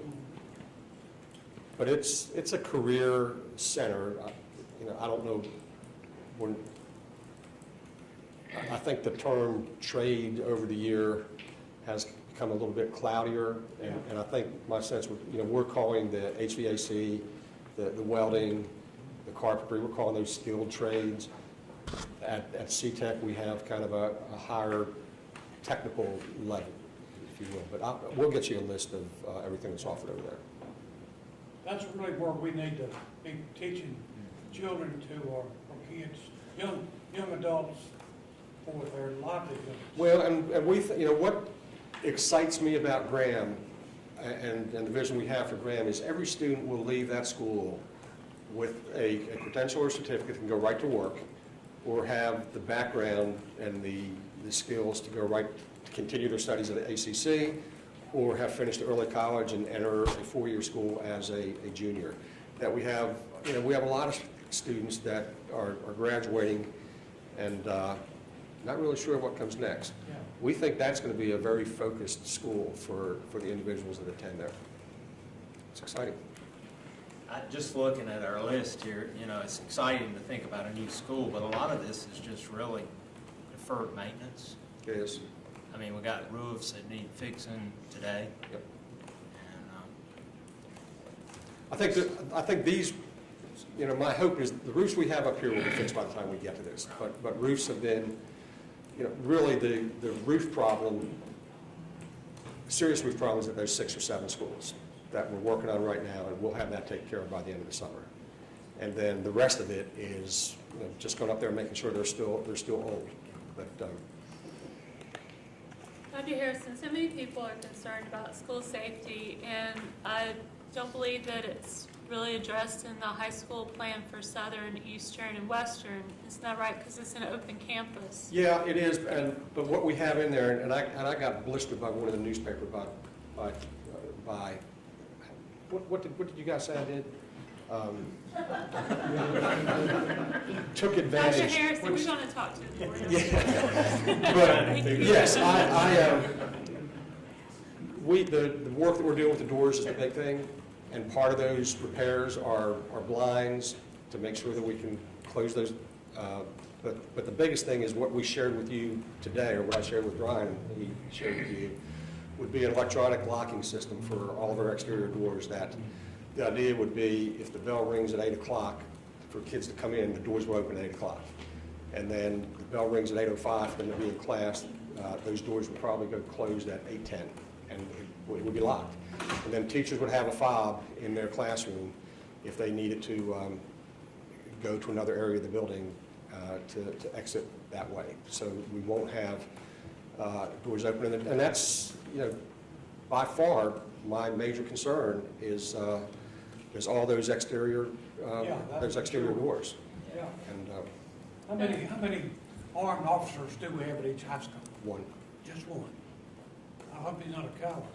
I'm sorry? I said, I hope that those guys are not cowards. They're not. But when, for Eastern, Western, and Southern, when classes change, unless we were to fence in the whole thing and just have one single point of entry, there's really not much you can do to protect student safety during class changes there. No, option 3 on our original was how do we enclose those buildings? And, but we think that, interesting conversation that I had with students, and I shared this with the board, that I met with my advisory council the Monday after the tragedy, and we started talking about that. And I asked them, do they feel safe? And they said they feel safe, but they said they feel on edge and they feel aware. And so I think being aware and being on edge, not edge that you're nervous and you can't concentrate, but being aware is a good thing. So I think that we'll have better eyes. Lockdown drills, sometimes, students don't take fire drills and lockdown drills as serious as we would like. They're taking them seriously now. I think for some reason, I don't know why all the others didn't, but this one has truly struck a nerve and has kids aware, and we've always been aware. So that's priority. May I ask, there's been a perception that we're closing schools, we're not. We're not. Okay, but how many students of the high school category at Graham and/or Cummings will be there all day, or will they be transferring back and forth, or? Graham and Cummings will be all day. All day. That's a model that they'll have the focus on the arts, the focus on the career and college program, but they'll have their core academic courses in that as well. We'll run athletic programs there. That's based on a model that they use in Delaware. I think other states have picked it up. In Delaware, they only have 3 counties, and each county has what they call a CTE school or a VOTEC school. It's completely choice, and over the years, those have become very, very popular. Now, if they stay there all day, and I like that frees up a seat at the school they were at. Correct. Their home school. Yes. Okay. Or their school that they were at. Right. Now, how has that been figured into the equation? Well, we will be able to accommodate all of our students if no one goes to Graham and Cummings. But based on the survey that we did, there was interest pretty well spread. And my sense is that, and again, this would be something for the board to decide later, but will we prorate the number of students out of a particular school? I mean, we don't want them all coming from one school. So again, my experience has been that the interest is generally across the county. Well, they stand in line to apply to go to Weaver or Greensboro. Yeah, that's a great example. And I've got great respect for Weaver. Yeah, must try. Last question for me is operational. I mean, we're talking physical. You know, you're not going to operate a new high school without money and other additions and so forth. And not to make it look negative at all, but it's something I think we've all got to ask, operational cost. 1.5 million. Sir? About 1.5 million. Annual. The teachers will follow the students, but we will need custodial staff, we will need student support positions. Shannon, calculate that. Do you have that? Yes, I do. Talk about being prepared.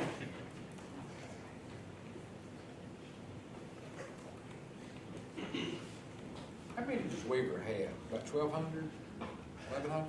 Mr. Sutton, I don't believe it's that large. I think some come and go. I visited one time a couple of years ago. Some stay there all day. The 1.5 million, the principal assigns from the Department of Public Instruction, we will receive a principal. However, we would have 3 assistant principals, an academic coach, media coordinator, online learning facilitator, 3 counselors, a social worker, nurse, graduation coach, in-school suspension, a secretary, data manager, receptionist, guidance secretary, the cost of running another athletic program, custodians, as well as utilities are the items that we've factored into that, and that is based upon what we have provided at the other comprehensive high schools. And then we have electricity, water, and Yeah. gas. It comes to 1.54.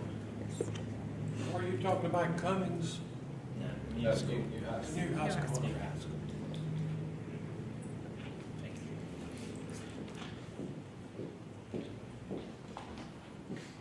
Questions?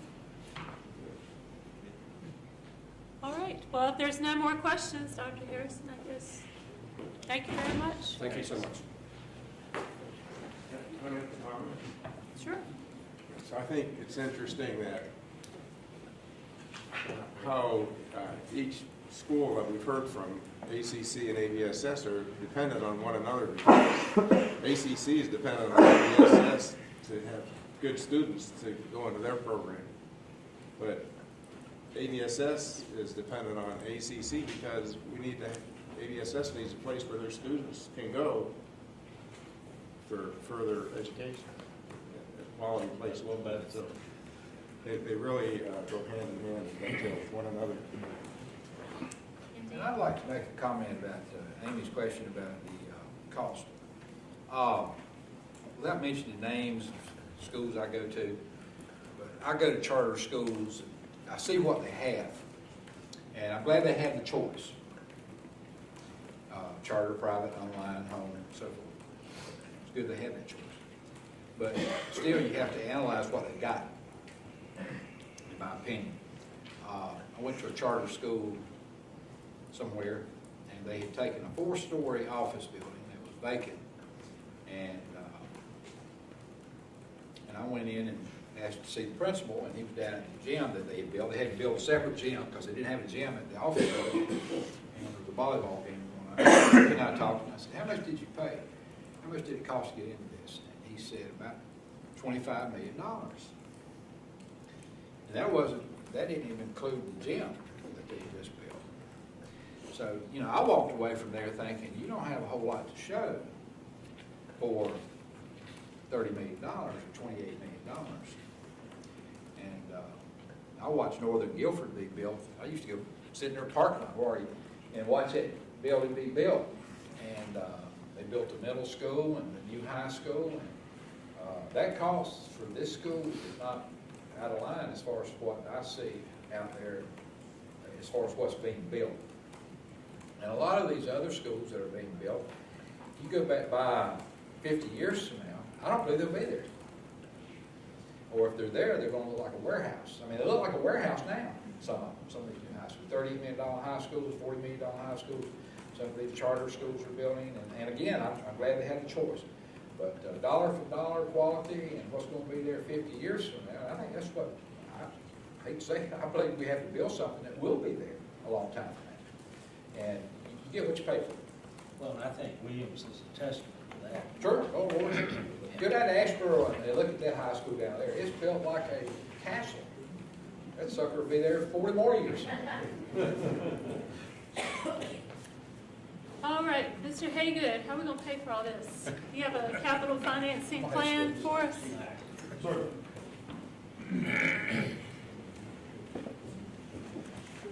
Well, good evening, Madam Chair and Commissioners. Thank you for the opportunity to speak. We've heard this evening from Alamance Burlington School System and Alamance Community College about their capital needs. We have in your packet resolutions from both entities requesting that the board consider bonds for the total of $189.6 million. So at this time, I think it's important that the commissioners hear information about the county's recent facility and capital planning efforts, the county's financial health. It's important that you get an update about that, our debt capacity, as well as we'll talk a little bit about factors that will have an impact possibly on the property tax to pay for all of this. I'd like to at this time introduce Ted Cole, Senior Vice President for Davenport and Company, and his colleague Mitch Bergoglio. They're both of Davenport, and Davenport's been working with the county for the past couple of months, helping us come up with a plan on how to adequately fund and pay for all the county's capital responsibilities. You have a copy of the plan as it stands right now. It's still a draft. It's not been finalized yet. The plan you have reflects, you can see in it, the current situation for the county, ACC and ABS. And we've also used this plan to run models for what the county's responsibilities would look like if both bonds did indeed pass at the November ballot. So this evening, I'm going to speak a little bit about the county's facility responsibilities, and Ted's going to come up and speak about our financial health, give you some insight into that, and then I'll talk a little bit at the end about the factors that will impact the property tax rate. So no further ado, go ahead and get started. As you all know, the county government is responsible for facilities across several different jurisdictions. The county is responsible for maintaining properties that are involved with the Alamance County criminal justice system. We also are responsible for taking care of our own buildings for county departments. We're legally responsible to take care of Alamance Burlington School System's properties as well as Alamance Community College. These are our legal and financial responsibilities. We currently are responsible for over 4.5 million square feet of properties. The vast majority of that is Alamance Burlington School System. There's about 1 million square feet between county government and the community college also. So when we started talking about possible bonds of the scope that the county's never had before, we felt like it was important that we make a plan, we come up with a plan that incorporates all of our responsibilities, not only the bonds for the two groups, but also ABSS and ACC's ongoing needs that they have that are not bonds, and the county's own ongoing capital needs. So you've heard a lot about ACC and ABSS's capital needs. I wanted to spend just a little bit of time talking to you about the responsibilities on the criminal justice and county government side of the house, because these are important and we have to bear them in mind as we continue to plan. So in the criminal justice system, as you sit here in this lovely facility that was renovated about 8 years ago, the county is responsible for maintaining courts, the detention center, sheriff's office facilities, multiple state jurisdictions from probation, parole to the Department of Public Safety. The county is responsible for maintaining all of those. As well as the county has responsibilities maintaining health and human service facilities, and then general county departments, cooperative extension, fire marshal and family justice center, as well as some of our emergency service facilities and other support departments. Out of our roughly 540,000 square feet of county government and criminal justice system square footage, about half of that is made up between the detention center and the human service center over on Grand Hotel Road. Those are our two largest, very intricate facilities that we maintain. So just briefly, a little information about where we are in county government, where we're trying. This information is being incorporated into the plan that you have, because again, we have to also take into account the responsibilities we have for county government and the courts. At this time, we have about $5 million of deferred maintenance on existing buildings. We currently budget $250,000 a year in capital for county government. So that's left us in a place, we have our 5-year CIP. Between the 5-year CIP and all the things that $250,000 a year will not pay for, we're about $5 million of deferred capital. I think both the groups that are here tonight, ABSS and ACC, they have facility master plans. They've done long-range planning about their properties and where they see themselves going in the future. We currently do not have a facility master plan in hand. However, we have put out RFQs for firms. We've had responses for groups to do this for county government, for the criminal justice system. We're actually meeting tomorrow to review those proposals that we've gotten in. We've gotten in some very good firms, and we'll be bringing that information to the board. But at this time, as we're planning for all this cost, we don't have a facility master plan. So what we've done in our plan is inserted $15 million as possible costs that we will see once our facility plan is finished. And again, our ongoing maintenance for county buildings and criminal justice system buildings is $250,000 a year. One thing I want to say about the county's piece of this plan and how it affects the cost, what we're figuring for county government, the $5 million deferred maintenance, $15 million for possibly future county government or criminal justice improvements, none of these will have an impact on the property tax rate as a part of this plan. And I think it's very important for you to know. The reason that's possible is because the county is paying down its debt significantly, the debt that we owe for projects in the past. In fact, when we talk, hopefully on the 26th, one of the models that we have discussed is a combined model where we take all revenues and put them together and use them strategically. It's actually beneficial for the property tax rate if we do that and we include county government. Because county government has a lot of capacity, I think Ted will be talking about, we have a lot of capacity that's coming up soon. We're paying off debt pretty fast. So I just wanted to make sure that was clear about the county and court system needs. So we've heard from Alamance-Burlington School System this evening. The plan that we are working to put together reflects what would happen if the bond did pass, and we'd be responsible to come up with debt service payment on a $150 million bond referendum. We also have included in our plan to make allowance for $2 million annually for Alamance-Burlington School System. So if the bonds pass and we implement the plan as it stands right now, we would be able to make the debt service payments on the $150 million. We would also plan to provide Alamance-Burlington School System with $2 million a year, and for them to use for non-bond projects. Obviously, when you're running 3.5 million square feet of facilities, you're going to have things that come up annually or problems that are not in the bond list. We feel like if the plan goes forward as we're thinking it will, this would allow the school system we're making total use of county dollars, bond monies, sales tax revenue, every county reserves, everything we can get our hands on to try to keep property tax low, but make sure we can support Alamance-Burlington School System's capital needs. We're also, in our plan, we're looking at $4 million for immediate roof repairs. Those monies are in place at this time, so the school system could use those funds to make immediate repairs to roofs as they so choose. And as Mr. Sutton was talking about earlier, we are aware of the fact that the new high school, if the bonds are voted in, the new high school is constructed, there will be a $1.5 million annual operating cost that the county will be responsible for. I will say, as we're working on what does all of this mean to the property tax, what does this mean to the citizen? When we talk about property tax impact, we're not going to be including this $1.5 million. That is, we're starting to look at our budget as capital and operating. And this $1.5 million of new dollars will come from operating. That doesn't mean we won't have to find it when the new school opens. We will. But when I give you property tax impacts, hopefully on Monday, next Monday, that will not include this dollar figure. What's the dump in for the roofs on an annual basis? This is a one-time, Just a one-time? just a one-time $4 million insertion to hopefully help the school system to address the primary needs that they have in roofs. We would hope that after that, between the bond funds and the $2 million a year annually, that would help them address their bond needs. Also, we figured in our plan, and we've talked about it with you guys, we have figured bond revenue and sales tax revenue conservatively.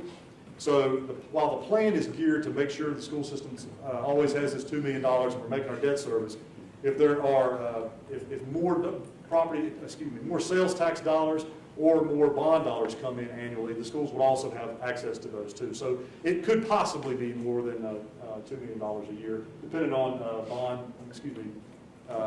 lottery proceeds and sales tax revenue. But weren't we looking at dump in on an annual basis to create a roof account? Well, I think we would actually rely on the school system to tell us annually what their needs are, and what we would like to do is work with the school system every year, so we have a list of what they would like to do with the $2 million annually. So they would come to the commissioners at budget time and say, this is what we know that we want to do next year. This is how we'd like to spend our annual allocation. We understand, though, Todd, that things change sometimes throughout the course of the year. You're not always able to do every single project that you want to do. So while we would be a little reluctant to dictate to the school system what repairs they would need to make, we want to make sure the money's there and that we're communicating about what they're doing.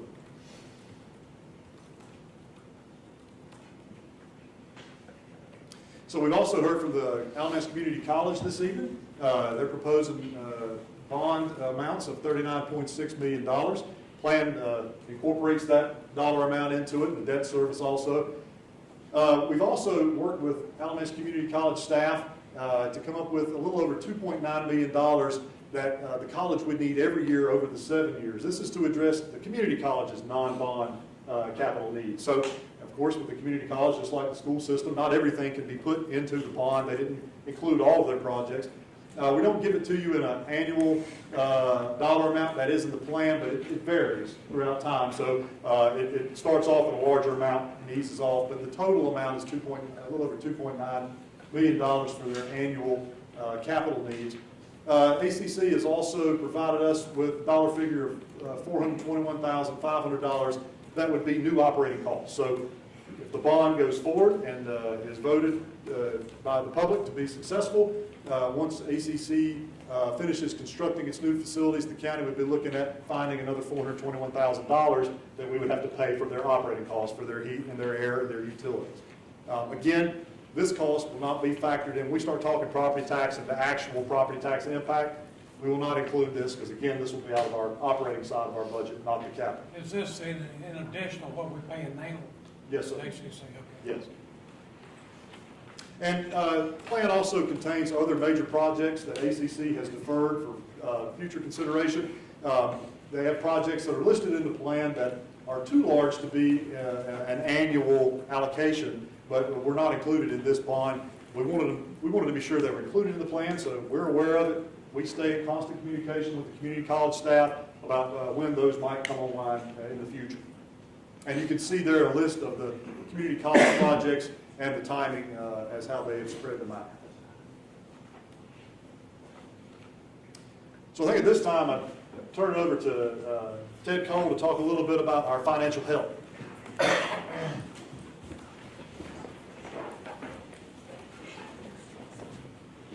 Good evening. Again, I'm Ted Cole with Davenport & Company. We serve as financial advisor to the county. And thus far, our work has been focused on helping to develop a plan. First and foremost, for you all, as you start being asked to make decisions about the potential bond referendum, assuming that that does move forward, then I think the plan of finance will become very important to your citizens. Beyond that, we've got to make sure that the local government commission in Raleigh, the state treasurer's department, is comfortable with the county's plan of finance. If the referendum is approved and we move towards actually issuing debt, we'll be dealing with the rating agencies and investors. So all of this groundwork that we're preparing will sort of move forward if this process continues to move forward. And so what I wanted to touch on today, or this evening, just briefly, with some of the key components to that planning. I'll talk a little bit about your current county bond ratings. You do have bond ratings in place today, very good bond ratings.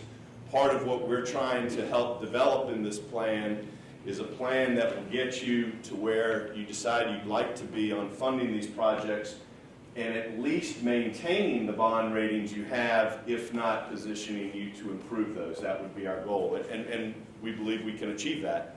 We're going to talk a little bit about general fund operations and fund balance, and then we're going to talk about your existing tax-supported debt. So make sure everybody's got a very clear understanding of where we are today on tax-supported debt and then introduce some key debt ratios. That's how we measure two key concepts in our world is debt capacity. That is the county's ability to take on debt within certain measures or ratios. And then debt affordability is how do you pay for it? What is the impact on the budget? And that really gets to what Brian was speaking to a moment ago is what might be the impact on the budget or the tax rate. So debt capacity, debt affordability, they're related but different. You might have debt capacity. We can demonstrate that you can be taking on this type of debt or this amount of debt. Whether or not it's affordable is a little bit more of a subjective question and where there might be some room for debate or differences of opinion. So with that, your current credit rating, and I'm going to show you a little more detail on that, is you're a AA2 AA. That'll make a little more sense here in a moment. Generally speaking, as you might expect, the better your credit rating, the lower your cost of borrowing, and what that means is you've got more and better debt capacity and debt affordability. Pretty simple concept. On this page, on the right-hand side, what I would focus your attention to, there are three national rating agencies, Moody's, Standard & Poor's, and Fitch. Moody's and S&P, as we call it. Standard & Poor's are the two most commonly used. You all do have ratings in place with both Moody's and S&P, and you are what we call right in the middle of the AA category. So the highest bond rating that any local government can achieve is a AAA rating.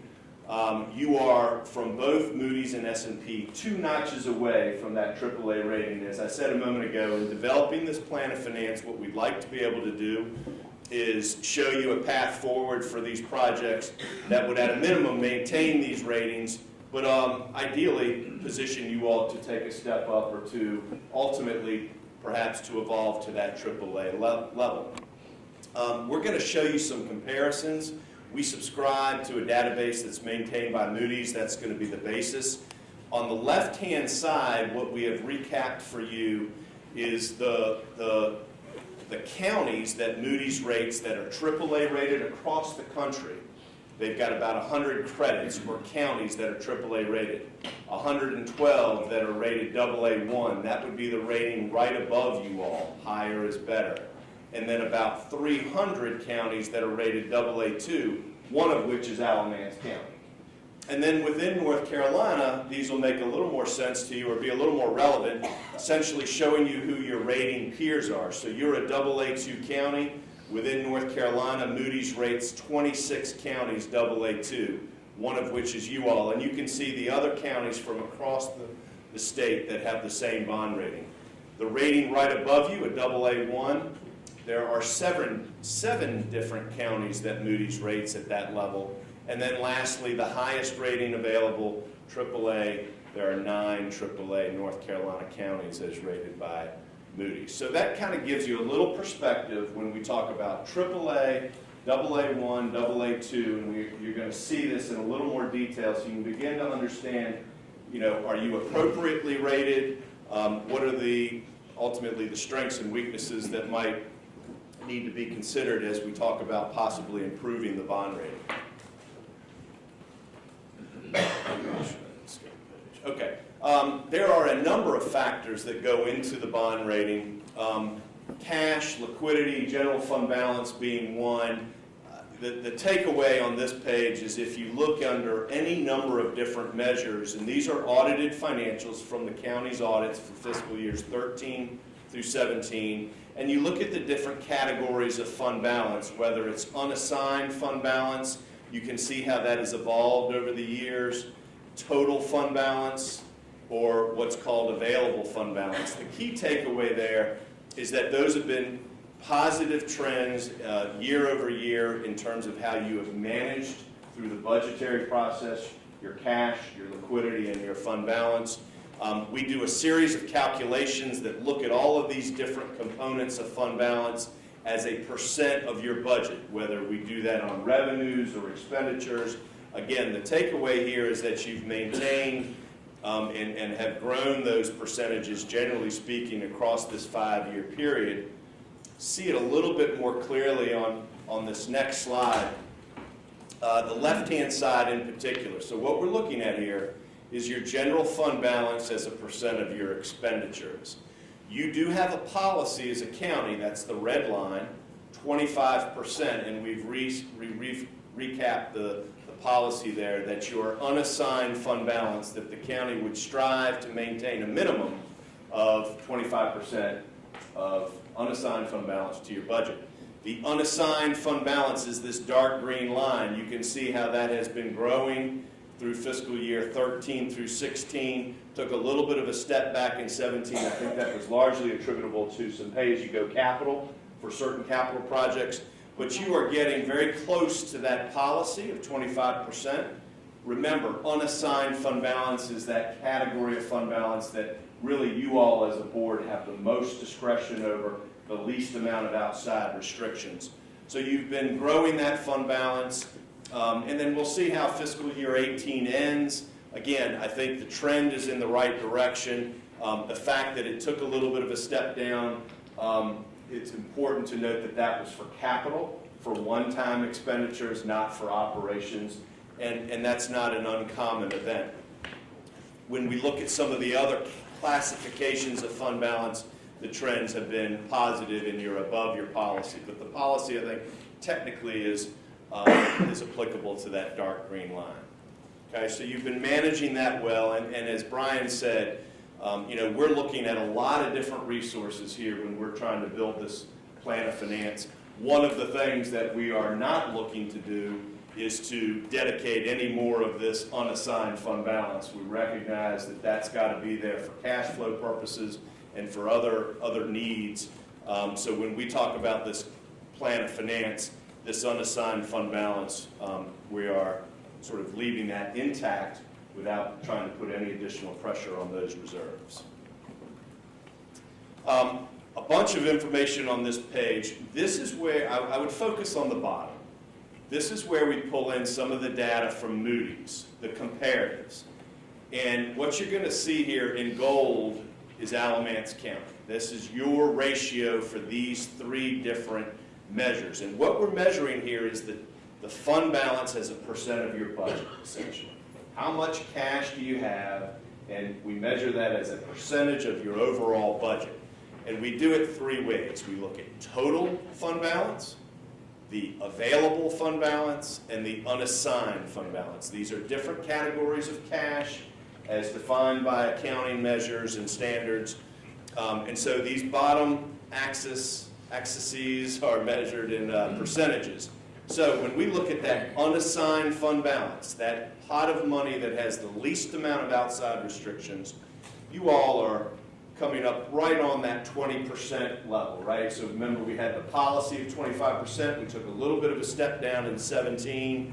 You're at about 20, and you can see how you compare to these other Moody's medians of the national counties across the country that are AAA, AA1, and AA2, as well as the North Carolina counties.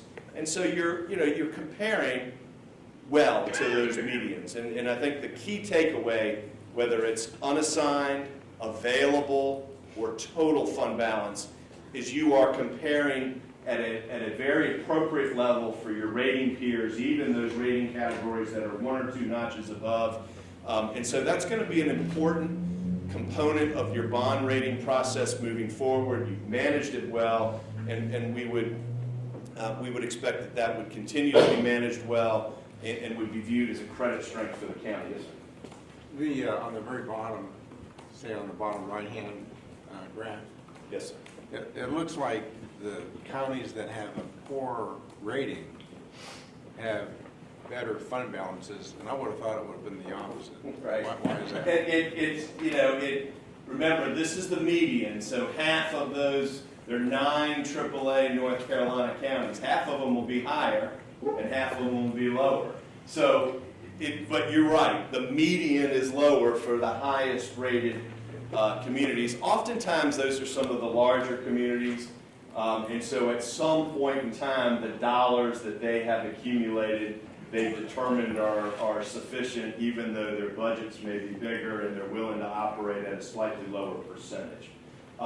No one of these ratios, whether it's these different fund balance ratios or whether we get into liquidity versus debt versus economy, no one of those areas is going to drive the rating. So while somebody might be a little bit weak in one area and they're strong in another area, all of that gets taken into consideration for the bond rating itself. And there can be, from county to county, some slight differences in how people choose to report their fund balances. So, you all have chosen historically that, look, we're going to track our unassigned fund balance like this, and you're moving some dollars from unassigned up to restricted or assigned. Other counties may choose to do that or not. So there's a little bit of variation that can occur just simply from accounting differences. While both of them are proper and correct, not everybody manages fund balance in their audit exactly the same way. All right, so let's talk about debt. This is your existing tax-supported debt. Everything that the county has issued that is still in place to be paid off as time goes forward. At the end of the last fiscal year, you had about $60 million of debt outstanding. You can see that about $7 to $8 million of that was issued for county purposes, essentially anything that's not school or community college related.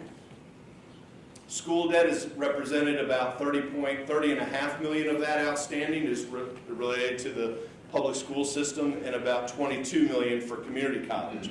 We've shown it by color. Dark green is county, light green is schools, and this brownish color is community college.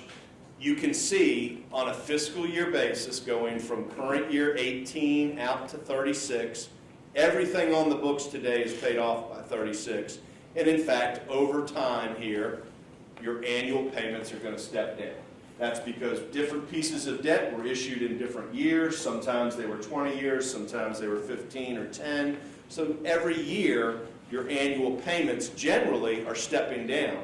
You can see that here. Principal, interest, and total payments, fiscal year by fiscal year, starting in 18, takes a little bit of a step up in 19, but then it's generally stepping down every year.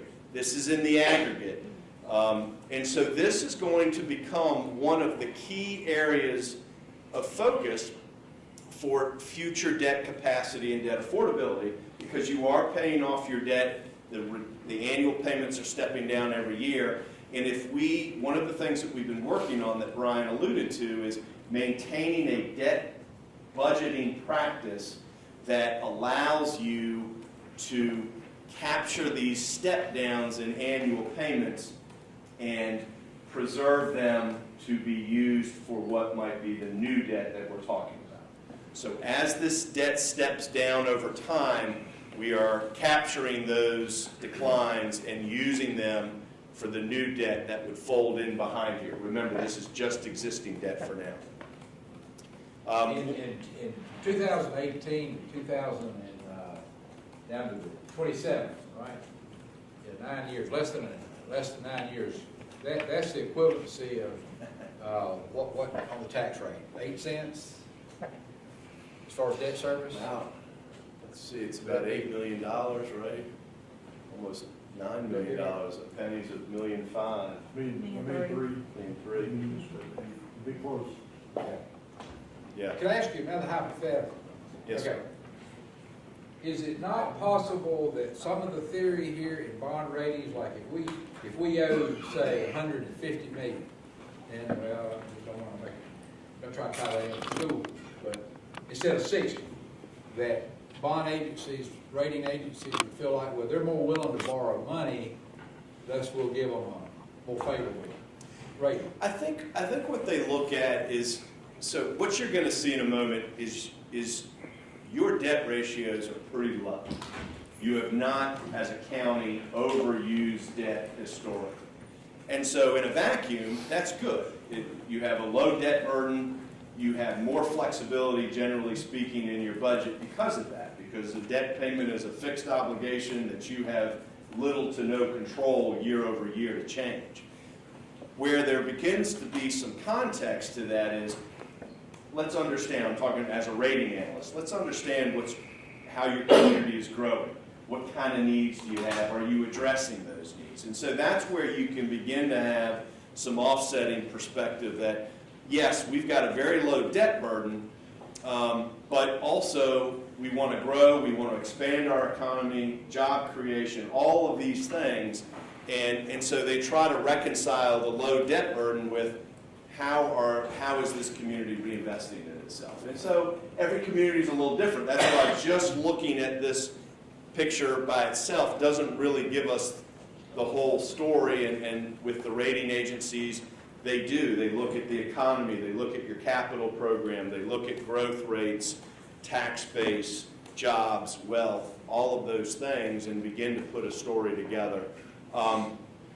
Generally speaking, your frequency of issuing debt is not a determinant in what your bond rating will be. It's really back to the fundamentals. There are a number of very highly rated communities out there that issue debt quite sparingly, aren't in the market very often. So there isn't a real direct correlation between frequency or amount of debt and your bond rating. What I will tell you is oftentimes the highest rated communities are the high growth communities, and they tend to have higher debt ratios because they've got capital needs that they're trying to address, and most often they have to do that through debt. That pay-as-you-go isn't sufficient to fund the capital needs. Backtrack a little bit there. So let's talk about some of the key debt ratios. The first one I want to show you is something called the 10-year payout ratio. What that's measuring is of that $60 million that's in place today, that's principal, how much of that will be repaid in the next 10 years? It's a forward-looking ratio. It's on a percentage basis. Higher is better. That means you're repaying your debt quickly and you're not backloading it. You're at 88%, which I'll tell you is a very high percentage. It means that 10 years from now, 88% of that principal will have been repaid. Seeing that a little bit differently here, we've graphed you're at 88%, and eventually, remember, we're just talking about existing debt, no new debt, you'll get up to 100%. On this comparison, higher is better. So this is Alamance County in gold, and then there's three different categories of national counties and North Carolina counties. Again, higher is better, so you compare quite favorably in that particular debt ratio. Debt to assessed value, what we're measuring here is the amount of debt outstanding as a percent of your tax base. So we've got $60 million in tax-supported debt outstanding on a tax base of about $13.5 billion. When we do that math, your debt to assessed value ratio is less than 1/2%. And on a comparison basis, you can see you compare quite well, particularly to your North Carolina peers. These three bars are North Carolina counties. The lighter green are counties across the country. Across the country, those tend to be a little bit lower, primarily because we run into other states where counties aren't responsible for funding public school capital. You might have school districts that have their own debt issuance authority and taxing authority. So the comparison is lost a little bit nationally, but within the North Carolina comparisons, truly apples to apples, you are on the low end, and low is good here. As we were saying a moment ago, generally low use of debt historically. You've got a very strong tax base. $13.5 billion is a significant tax base for North Carolina counties. And so when we do that math, you're low, which is good. You fall into the very strong category. And this is a place, generally speaking, where we would say the county has debt capacity to be talking about taking on additional debt. And you have the debt capacity to be taking on the amount of debt that we've discussed this evening. That doesn't necessarily mean you should, and it doesn't mean that it's going to be necessarily easy to pay back. But the capacity is there within this particular ratio. One of the things that Brian's going to speak to is moving forward, potentially establishing some debt policies. We think that would be a good thing as you're embarking on this to provide some, some parameters within which to operate on debt. Lastly, debt service versus expenditure. So what we're measuring here is your annual payment for debt service as a percent of your budget. The takeaway is you're at about 6%. There it is. This is at 6% and it's declining. On a comparative basis, again, lower is better. Compare very favorably, particularly to your North Carolina counterparts, whether they're AAA or AA1. So again, another measure of debt that demonstrates capacity. Taking on additional debt is definitely going to move the needle on all of these debt ratios, but what we've seen in our preliminary planning with staff is, yes, all of these ratios are going to move up, but they're still going to put you in a place that we believe is acceptable and consistent with the rating that you have, if not even a higher rating. So the debt capacity, that was one of those concepts we talked about at the beginning, is there for Alamance County. And I believe we're transitioning back now, is that right? And we're going to talk about some of the things that it can impact the debt affordability. Thank you, Ted. So one thing I do want to say as we continue on through this presentation, Ted mentioned a couple of those key debt ratios. And it's been really important for us as staff to think about how do you put together a plan and a way to go forward paying for all this and at least maintain our good rating of AA2 and hopefully move up, get to that AA1 at least. It will help us with our interest rates and hopefully reduce the cost of the debt. So there are a few policies that if the commissioners go forward with the bond and voters approve, we would be coming back to you before the debt is issued to put in front of you debt policies that are based on the information that Ted just went over. So, and we'd be asking you to approve those in hopes that that would help us look better when we apply to be upgraded. But that would all happen before the debt is actually taken on. So I'm going to touch a little bit on some of the decisions that we're going to need to make that affect the property tax impact.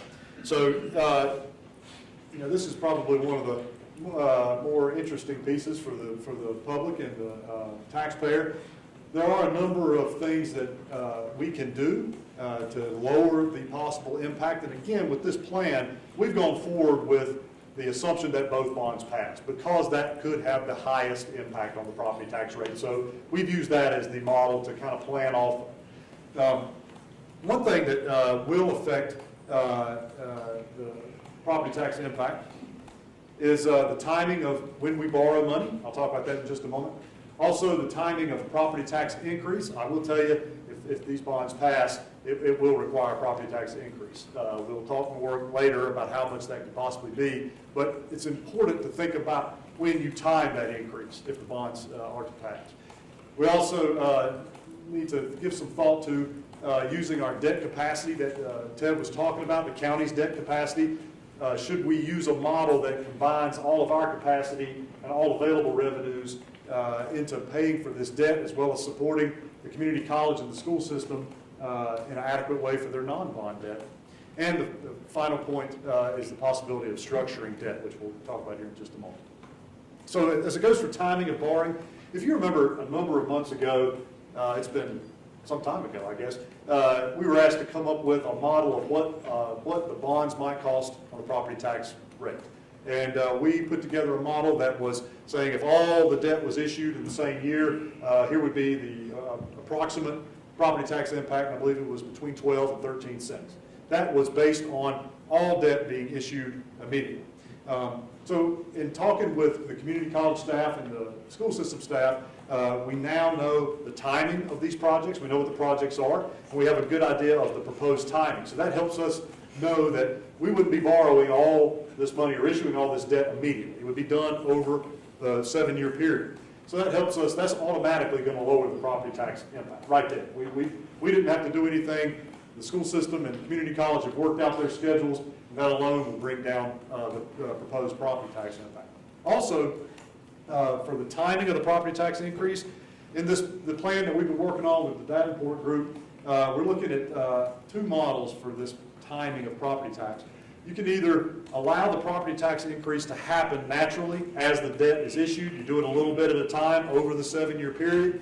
You can do it that way. It is a smaller amount of property tax increase, but, or you can also, the board could say, after the vote, if the vote for the bond is successful, the board would raise the property tax a certain amount to cover the entire plan throughout its life.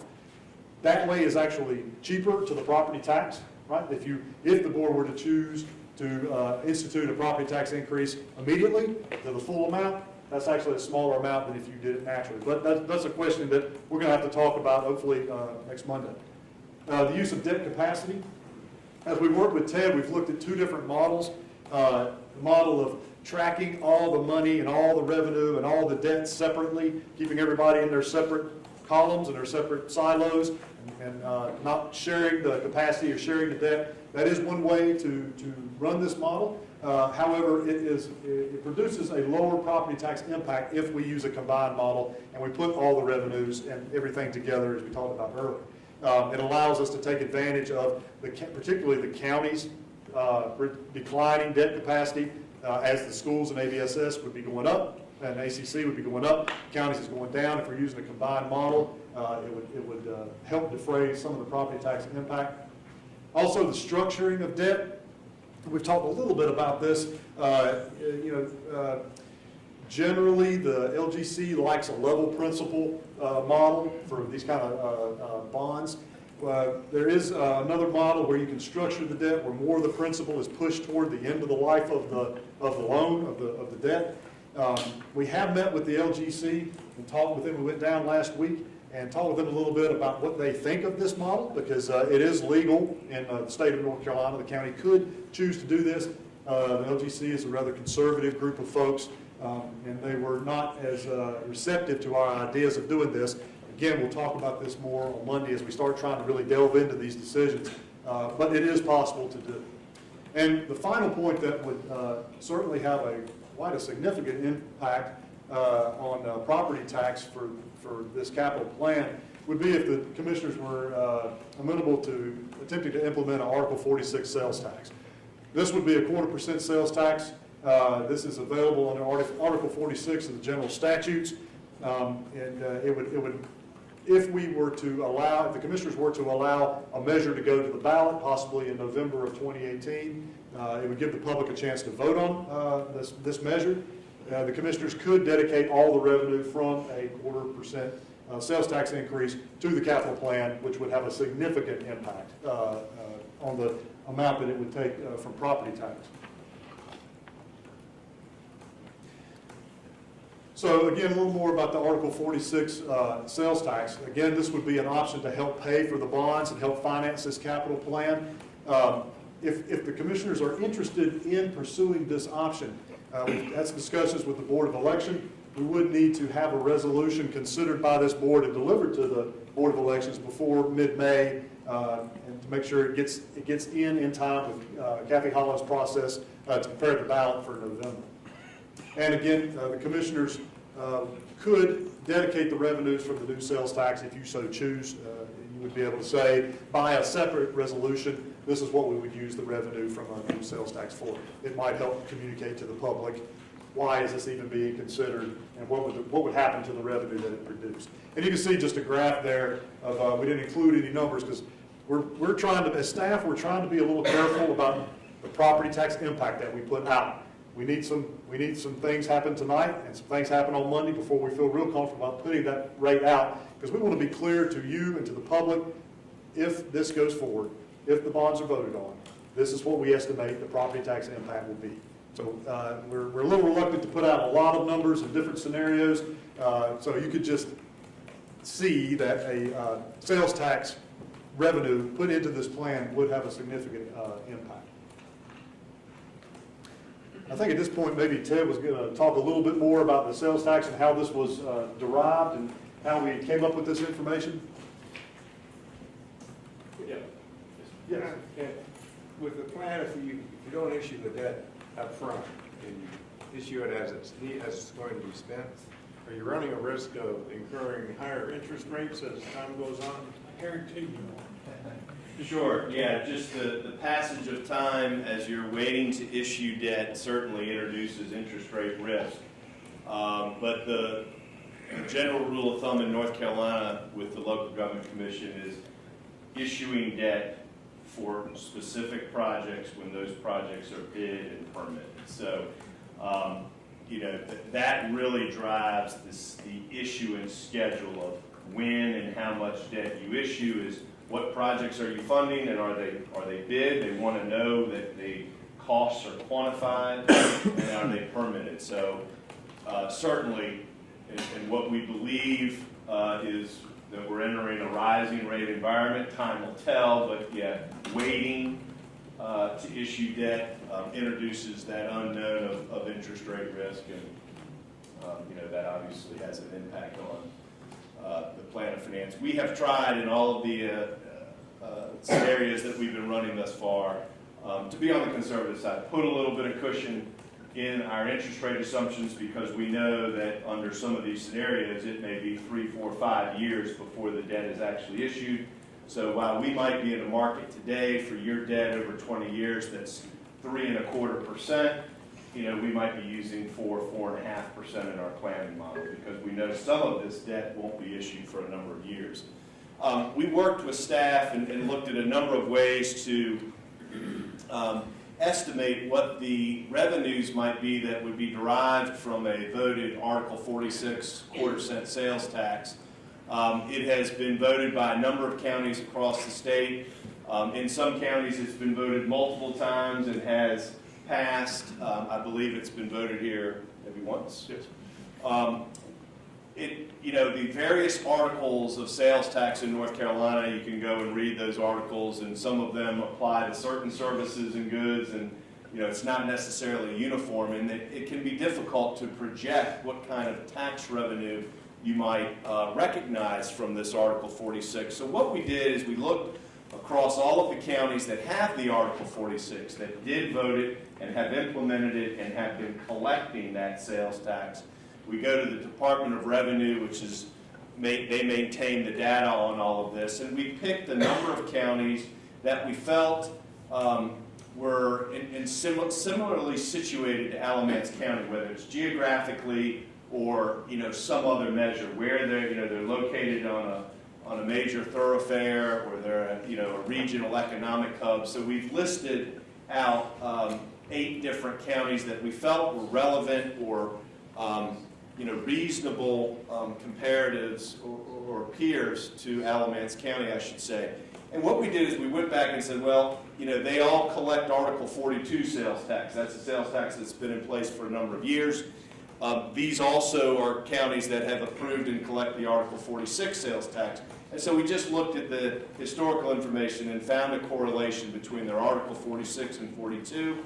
On average, the Article 46 represented about 60% of their Article 42, and we just simply applied that to Alamance County's Article 42. What I can tell you is it's probably not going to end up being that number, but I think it's an appropriate proxy for estimating the Article 46. So we are assuming in these scenarios where we build in the Article 46, we've run it with and without that, whether it's put up for a vote or approved or not, we're assuming about $4.8, $4.9 million of annual tax revenue from the Article 46 for you all, which I believe is the equivalent of about 3.5 pennies on the county's real property tax rate. Okay. Thanks, Sure. That was it. Yes. So the next steps for us, for our planning purposes and for this bond process, here in just a moment, a couple of items. I'm going to be requesting that the board consider setting a special call meeting for Monday, March the 26th. At that meeting, what I'd like for us to do, if you're willing to do so, is talk a little more about some of these decisions we need to make about how does the board feel about an upfront tax impact in the event the bonds are voted in, the bonds are voted for. If you allow them to go to the ballot and they're supported by the public, would the commissioners be interested in an upfront tax increase, or would you rather let it happen naturally throughout the life of the debt? Are you comfortable with a combined model where we combine all our revenues and try to get the property tax rate lower? Or do you prefer us to go in a separate model? There are strengths to both, and we'll talk about those on Monday if you call the meeting. Also, we would talk about structuring debt. How much do you want to do that? Do you want to look into that? I think it would take some coordination with the LGC, and it would certainly take a level of support from the board. They would certainly want to see that. And the final question we talk about on the 26th would be the sales tax. How does the board feel about sales tax? Are you supportive of that or not? Those seem to be a little much to talk about here tonight, so I would suggest that on March 26th, if you agree to this, that we talk about these things then. We do have on our bond calendar April 2nd. That'll be at your regular scheduled meeting. At that meeting, if we go forward from this evening with this process, the commissioners would have a vote to call a public hearing for April 16th.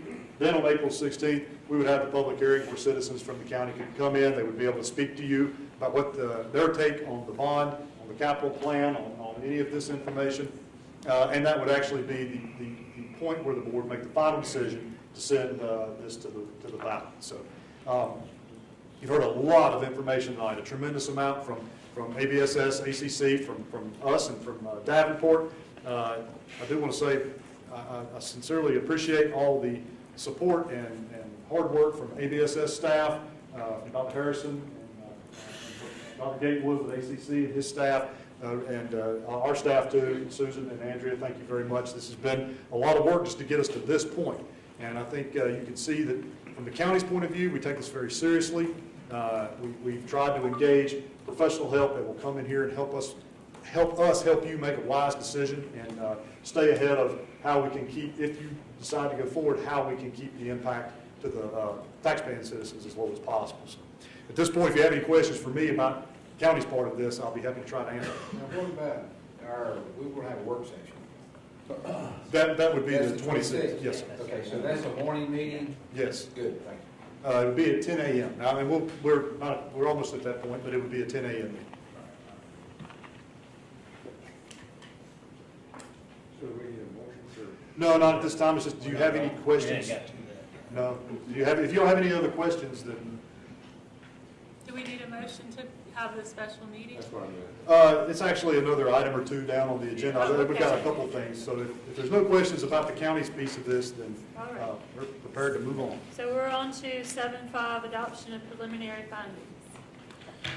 Yes, you'll see in your agendas, Madam Chair, that we have a resolution relating to the authorization of general obligation bonds of the County of Alamance, North Carolina. This resolution that you have is the first step in the bond process. You've heard the information from Alamance Community College and Alamance Burlington School System. Both of their resolutions that have been approved by the Board of Education and the Board of Trustees have been included in that packet. So you have in your possession their request for this to go forward. At this time, the resolution that you have, if you approve this resolution, one thing it will do is set the not-to-exceed limit for the bonds. So if you go forward at this point, we would set the not-to-exceed limit for Alamance Burlington School System to be, for their bond measure to be $150 million.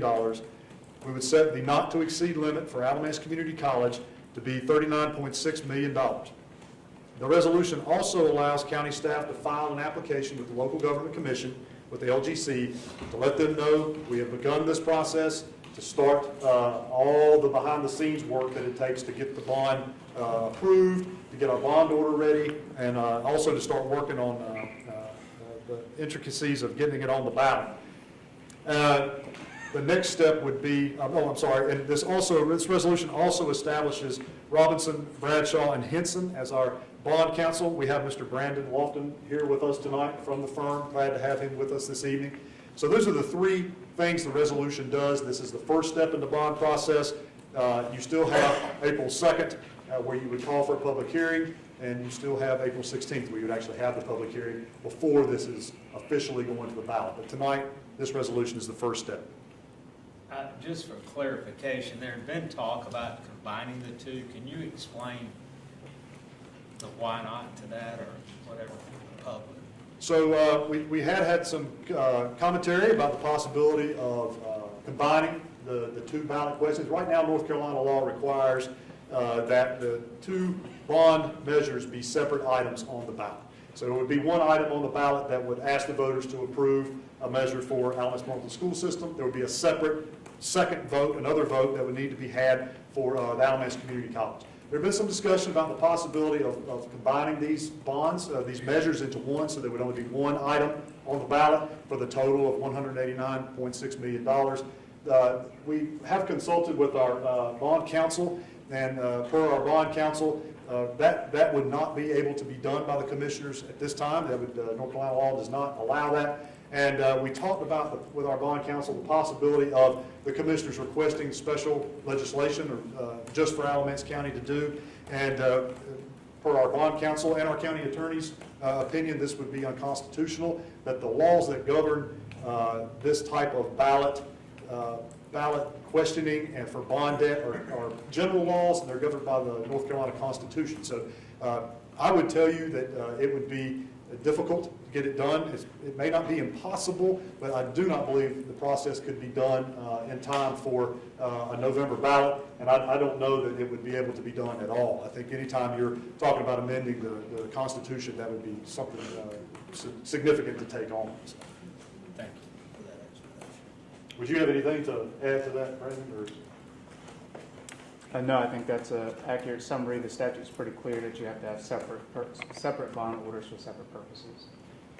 And tonight we have one resolution with both of the bonds on it. That doesn't make any difference that we have one resolution. So we don't need one resolution for ABSS debt and one resolution for the ACC debt. No, the bond order itself, you just have to have separate bond orders themselves. But you can have both bond orders referenced in the one resolution. And did your firm draft or review the resolution that we're looking at tonight? Yes. Clyde, did you look at that? Yes, I did. What do you think? Well, Gunder's not done many of these, Brandon's new, but it's good. And I think for fairness, full disclosure, transparency, that the not to exceed, what's the old sign, is it geometry where you had the slash and then the underline? You know what I'm talking about? What is it, geometry? I don't remember. God, it's a long time ago. Probably didn't do too well at it. But I do remember that sign. It was to the left with a line underneath it versus that, and a line underneath. So, huh? What? You got me. Well, you know what I'm talking about. All right, good. So, but I think with all full disclosure that, you know, not to exceed versus that it could be a little more, is full disclosure and transparency as far as what the process could be. Yes, April 16th will be the date Right. that it's finalized. But at this point, you would be saying $150 million for Alamance Marlton School System, $39.6 million for community college is the max not to exceed. I think most of them are too high, but it looks like we're not gonna get a choice. You need a motion. I think we do need a I'll motion. make a motion that we move forward. I second it. All right, we have a motion and a second to adopt the resolution as presented. Is there any further discussion? All in, Say that the 100, I don't think the 100, if anything, the 150 million is too low based on my understanding of how that was derived. Right between you two. any other discussion? And all in favor of the resolution, say aye. Aye. Anyone opposed? No, Right. Thank you, Mr. Marchand. So that carries by a 4-to-1 vote. Next on our agenda is request for the special call meeting. And that would be the one for March 26th. Yes, that is correct, Madam Chair. I'm requesting that the Board of Commissioners set a special call meeting for Monday, March the 26th, 2018, 10 a.m. in the County Commissioners' regular meeting room. At that point, we would give further discussion to the estimated property tax rate impact for the capital plan, and that includes ABSS and ACC bonds. The Commissioners would give us some guidance on the remaining factors that we need to know before we can put out a property tax rate for you and for the public. We hope at the end of that meeting we would have a very clear, at least one, maybe two numbers, depending on your take on the sales tax, that we would be able to tell the public this is our best estimate of the cost of this plan. At that meeting, you would pass a resolution, if you choose to, you would pass a resolution that would, for the LGC's purposes, set the maximum estimated property tax impact. So it will be similar to what you've done tonight. You've set max not to exceed. At that meeting, after we have a little bit of discussion, we would select what we believe the maximum estimated property tax impact would be. I make a motion that we have a special meeting. Second. Is there any discussion? Then, all in favor, please say aye. Aye. Anyone opposed? Okay. Thank you. The next item on our agenda is a presentation about the landfill for Mr. Hill. It should be numbered down by now. Oh, yeah, I think that, why don't we take a 5-minute Sure. break? I should have asked that. Thank you. Get the rest of our agenda accomplished. We were about to hear from Richard Hill, our solid waste director, about our landfill life expectancy, and I think a couple questions about the landfill. Good afternoon. I guess everybody's numbered none at this point, so we'll try to be quick. So really two things we're going to try to do tonight is just give you an update on life expectancy, where we've been, where we are, where we're going, and also to let you know about some conversations. We've been approached by Orange County, just want to get guidance from you. So we try to put everything on one graph. Before we start, I want to let you know Wayne Sullivan's here. He works with Municipal Engineering. Here's our reference for all things technical when it comes to landfill, and not as long as his beautiful wife. So thank you for coming. So this is trying to take a very simple look at several hundred acres. And we've tried to color code it and number it to step you through the life. So if we'll start with number one, cell number one in red. This is where we started the landfill in 1994.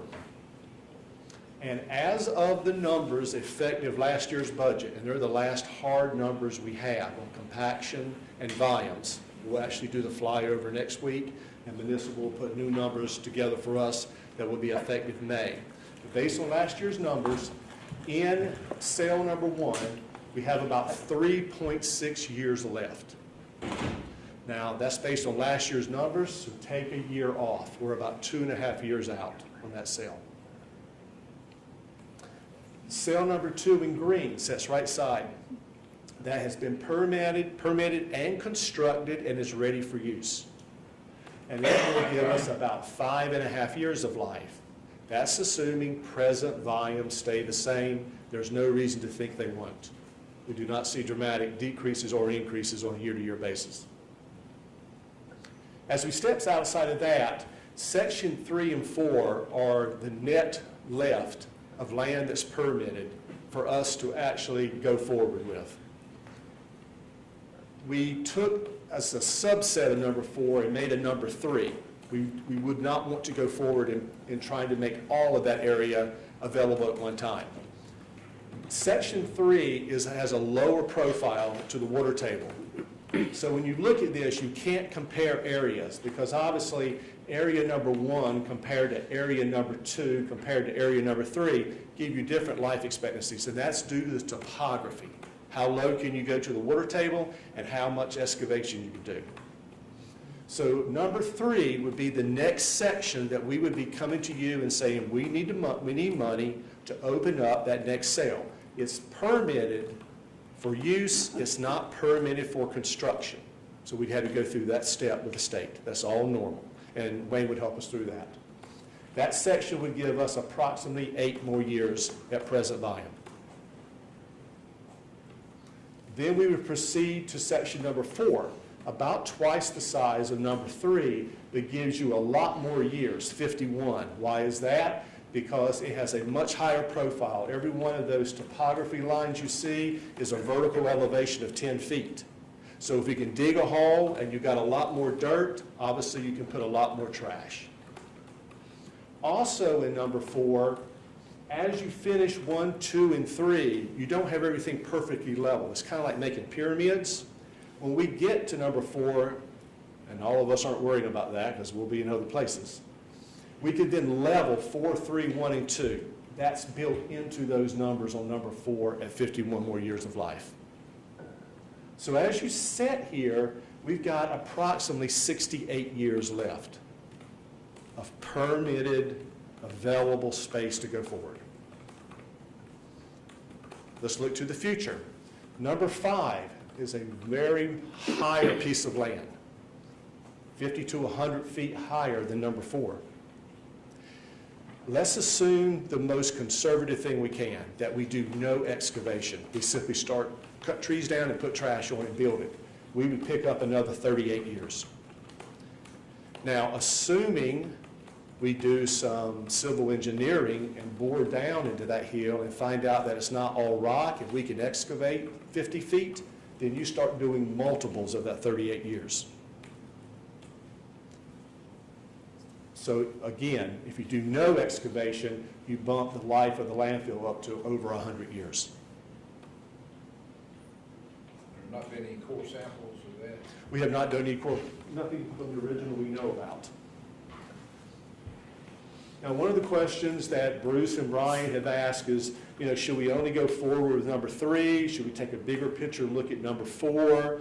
Do you go out and do civil engineering on number 5? Those are all questions about how much money you got. We are well funded. Our unrestricted funding, $8.5 million this year. To open up number 3 will cost us about $325,000 an acre, so that's about $5 million. So 5/8 of that pool goes away. We're having a good year. We're north of $1 million profit this year so far. So those numbers will go up a little bit. But the idea is, with those years that you gain, you spend that $5 million, but you put that $5 million back based on the profit margins that we have now. And that continues all the way through Section 4 and ultimately later discussions, number 5. I'm not sure how you project 100 years out. The technology will be so different. But I wanted to make sure you understood we have plenty of life. And is all the construction debris going into the mine fill now? Yeah, back, if you look down here on the C&D, you'll see a Section 6. That has been completely finished. Number 8 is no longer usable because it resides in the parking lot of the recycle building, so we're limited to number 7. And the economics of number 7 is it'll cost us over $1 million to open it and close it, and the revenue stream would be about 1.3. It's just not worth the effort, and what we want to do is take that area and perhaps turning it into a bunker for glass recycling. Or one of the bigger issues with C&D has always been the shingles. By net weight, shingles make up probably about half of C&D. So one of the thoughts there is as gas prices go up, more and more companies want to use the asphalt shingle to supplement the oil. And maybe there's a recycle effort, and we can use that area for bunkers on that also. Send it out to be shredded and hopefully solve at a margin. So that's a very quick look. Again, don't look at the area and compare. You got to know the topography.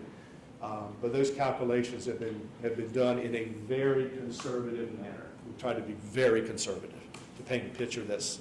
Well, I think we've really done a great job with what we've done to extending life. So now that we're looking at 70 to 100 years, over the last couple of weeks, Orange County, City of Carrboro is called, and they've got some issues. One, the recycling market has fallen on bad times due to the changes in China. Orange County is the largest recycler in the state. So they got a recycle problem. They can't sell hard plastics. But their bigger issue is solid waste. They're transporting everything to Durham, transfer stations, go into waste industries and other places. We are very attractive to them on price. They're paying mid-40s and upward per ton. We're at 38, right down the street from them. So my understanding from their management is their big interest is savings in transport costs. Would we be available to talk to them? And number 2, they have a high debt ratio. Their service on their debt is eating them up. Orange County being progressive, we have $8.5, $9 million in unrestricted. Their unrestricted is down to $2 million. Kind of gives you an idea. So we've made sure they understood that our ordinance says no. That we have Our marching orders are to maximize life and use it for the residents and the businesses of Alamance County. But they asked me to at least bring it to your attention that if we had any interest, they would like to consider. So I'll take my guidance from here. How much do we owe on any of this? We have no debt. We have no debt on it. The Schedule G that we looked at the other day, I gave you some numbers, Mr. Sutton. Again, these are reflective of last year, $8.6 million in unrestricted. We have about almost $11 million put aside for post-closure, which is you had to do by state, and there's also environmental money in that. And we have net assets of about $14 million.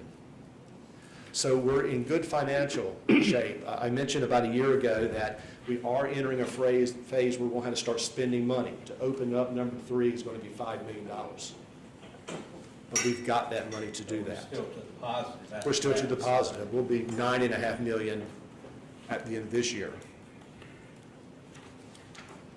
There have been changes. House Bill 54, some of you are aware, some are not, that kind of restricts what the county can do. Clyde is looking at the legal options that we have, but the long and short of it is, you as commissioners used to be able to demand that all trash generated in the county, regardless of where, had to come to our landfill. Big Money ruled and said, no, we don't want that. We want to be able to offer private enterprise the opportunity to take it to Asheboro or some other place. It was vetoed by the governor, then it was overrode. So right now, the only place that we can dictate that the trash comes to us, if I'm understanding it right, is through franchise agreements, which are not the bulk of our business. The bulk is City of Burlington, City of Mebane, City of Graham. So as we stand here today, we can't mandate that they bring us the trash, although we think we're incredibly cost competitive. Bruce asked me to do an analysis a couple weeks ago on where we stood statewide and region-wide on our tipping fees. We're dead nuts on the average on a 15-county area. We're about $4 less than the state average of the MSW. So we're positioned really well. It doesn't make sense for the City of Burlington to take their trash to Asheboro. It costs them too much for transportation. Do we need a motion to? No, the solid waste ordinance Yes. that's in place right now clearly states that the Alamance County landfill is only for Alamance County waste and trash. We just wanted to make sure that you knew that we had been approached by some surrounding counties, and our response has been, per the ordinance, that's not our policy. So if there's any desire to do anything else or talk about it Leave anymore, well enough alone.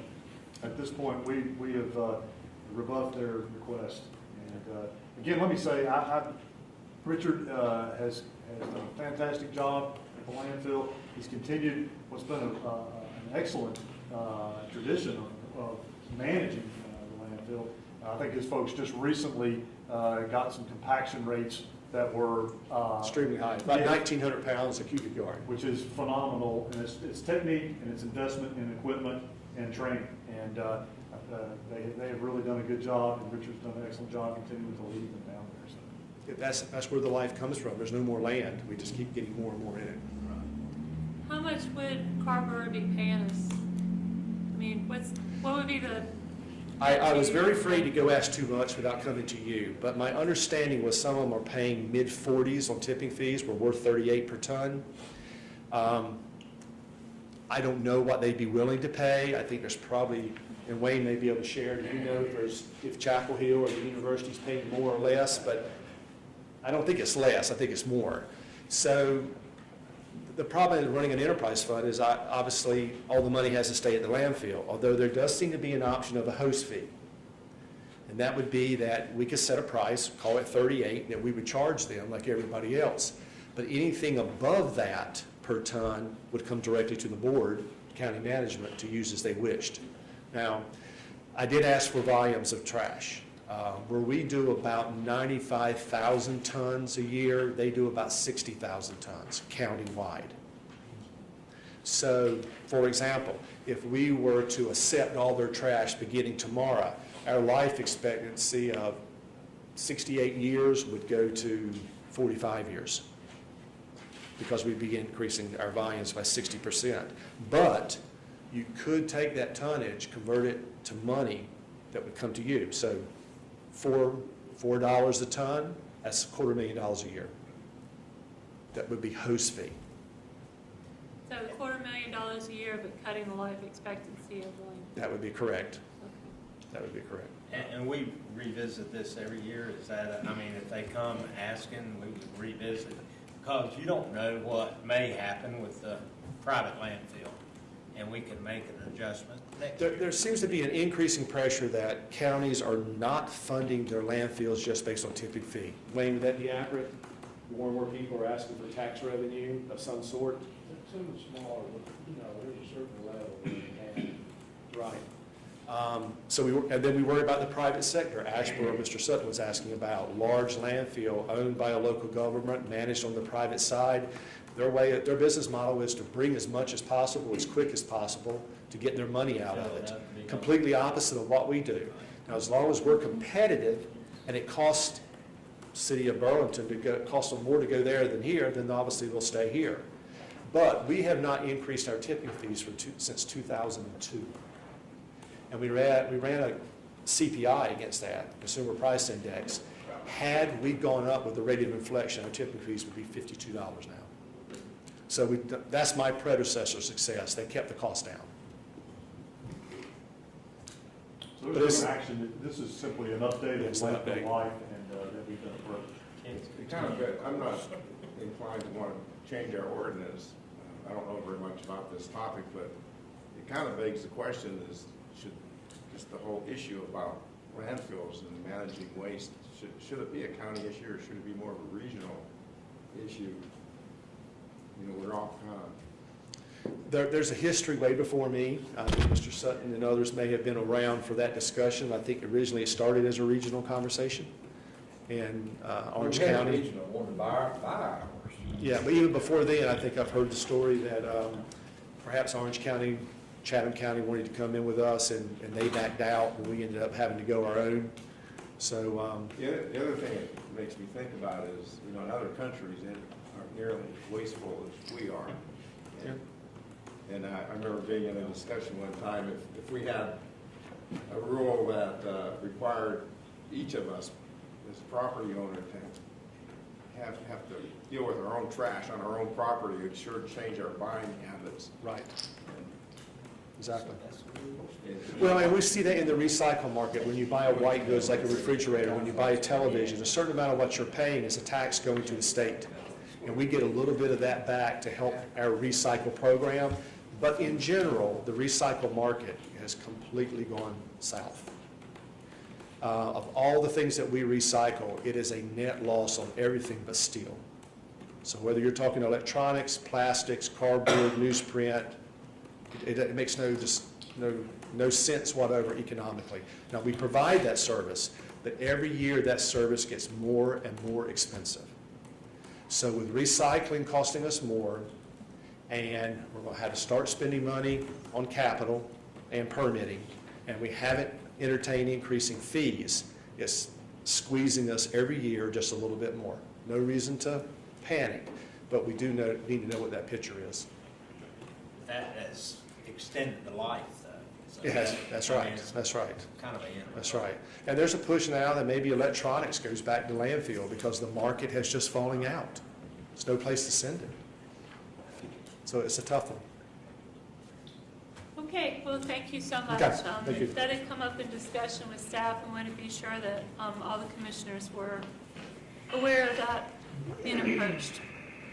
So the next item on our agenda is from Libby Hodges, the planning director. Good evening. I'm going to be extremely fast because I know we are all quite ready to go. So this is just, I've given you an agenda item explaining the planning department's planned response to the audit for the Jordan Lake rules. As you may remember, several months ago, we were audited looking at our watershed ordinance and at our stream buffer regulations and how we worked. We're doing that. So in response, after back and forth a little bit with the state, I'm recommending some very minor changes to our watershed ordinance. Basically, it will remove the single-family residential exemption from the stream buffer rules, which is basically the bulk of their issue with us. We're working to get our GIS system approved as a way to identify streams instead of having to go through and use a bunch of old maps. And we're still working to clarify their reporting expectations. Do you need me to go in any further in depth into what I've proposed? Yeah, please do. Please do, okay. So basically, the only functional change with our watershed ordinance is being shown in attachment C. And there are two very short phrases that have changed. Item F basically says that exemptions listed in this section shall not apply to the requirement of riparian buffers as set forth in section 204 of this ordinance. Section 204 in item D calls for an exception for single-family residential properties. So this would be basically saying that single-family residential just has to meet the same stream buffer regulations as everybody else. The second, I would not vote to change that. I personally would not vote to change it. It is more restrictive, is that correct? it is more restrictive. Yeah. But this is what the state is telling us we would need to change our ordinance to be in compliance? This is in line with the Jordan Lake rules. That's what they submitted back to us after we submitted our plan to them. Right, correct. Agricultural ponds are exempt, so they don't have to have a buffer around them. Right, so You in can mow section. around your ponds. Yeah, that's the second part that would change. Basically, their second issue was that we weren't referencing the correct rules because the rules had changed after we adopted our ordinance. So this actually spells out all the rules that they wanted us to spell out. And I thought it was important to call attention to the fact that agricultural ponds are exempt per their rules. Is there a definition of agricultural ponds? I'm sure at the state level there is. It has not been added into our watershed ordinance, but we can do that if you would like me to. I think that for a lot of people, that would be important who live on the old tobacco farms, who have those agricultural ponds that were put in to water the tobacco, but they might not be farming tobacco. They might not want to have, trees all around those ponds either, kind of snaky and unattractive. So that would be something I think people want to know about. Well, generally speaking, in our watershed ordinance, agricultural uses are basically exempt anyway. They follow a whole separate set of rules that goes through soil and water conservation. But we can certainly add that definition if you would like. Well, I was just curious what the definition is or what, how. Clarification. Yeah. Well, anytime we have a question like that, we fall back to the state rules and the state definitions, if it's not defined in our ordinance. How far does the trees have to be out, away from the pond? So there's a 20-foot undisturbed buffer around most state classified streams. And then for an additional 30 feet, you can disturb in that buffer, but you're trying to minimize the disturbance in that area. So it's a total? Total of 50 feet. 50 feet. 50 feet from the top of the normal water level. Well, I think it's important that we comply with state rules, number one, and I think we need to do what we need to do to protect our water. That's not, if run a pond, it's not protecting the water. Those ponds were made to water the tobacco crops and corn. I don't see any need in it, I really don't. The ag ponds are exempt. They're exempt, yeah. Okay. Those are exempt. So I'll make a motion that we adopt the recommended changes to the ordinance. Well, we haven't, it's not an official change, this is just I my, think just clarification. right. I just wanted to let you all know what I was planning to do before I did it. All right. Great. Work on that. Okay? Anything else? Okay, thank you very much.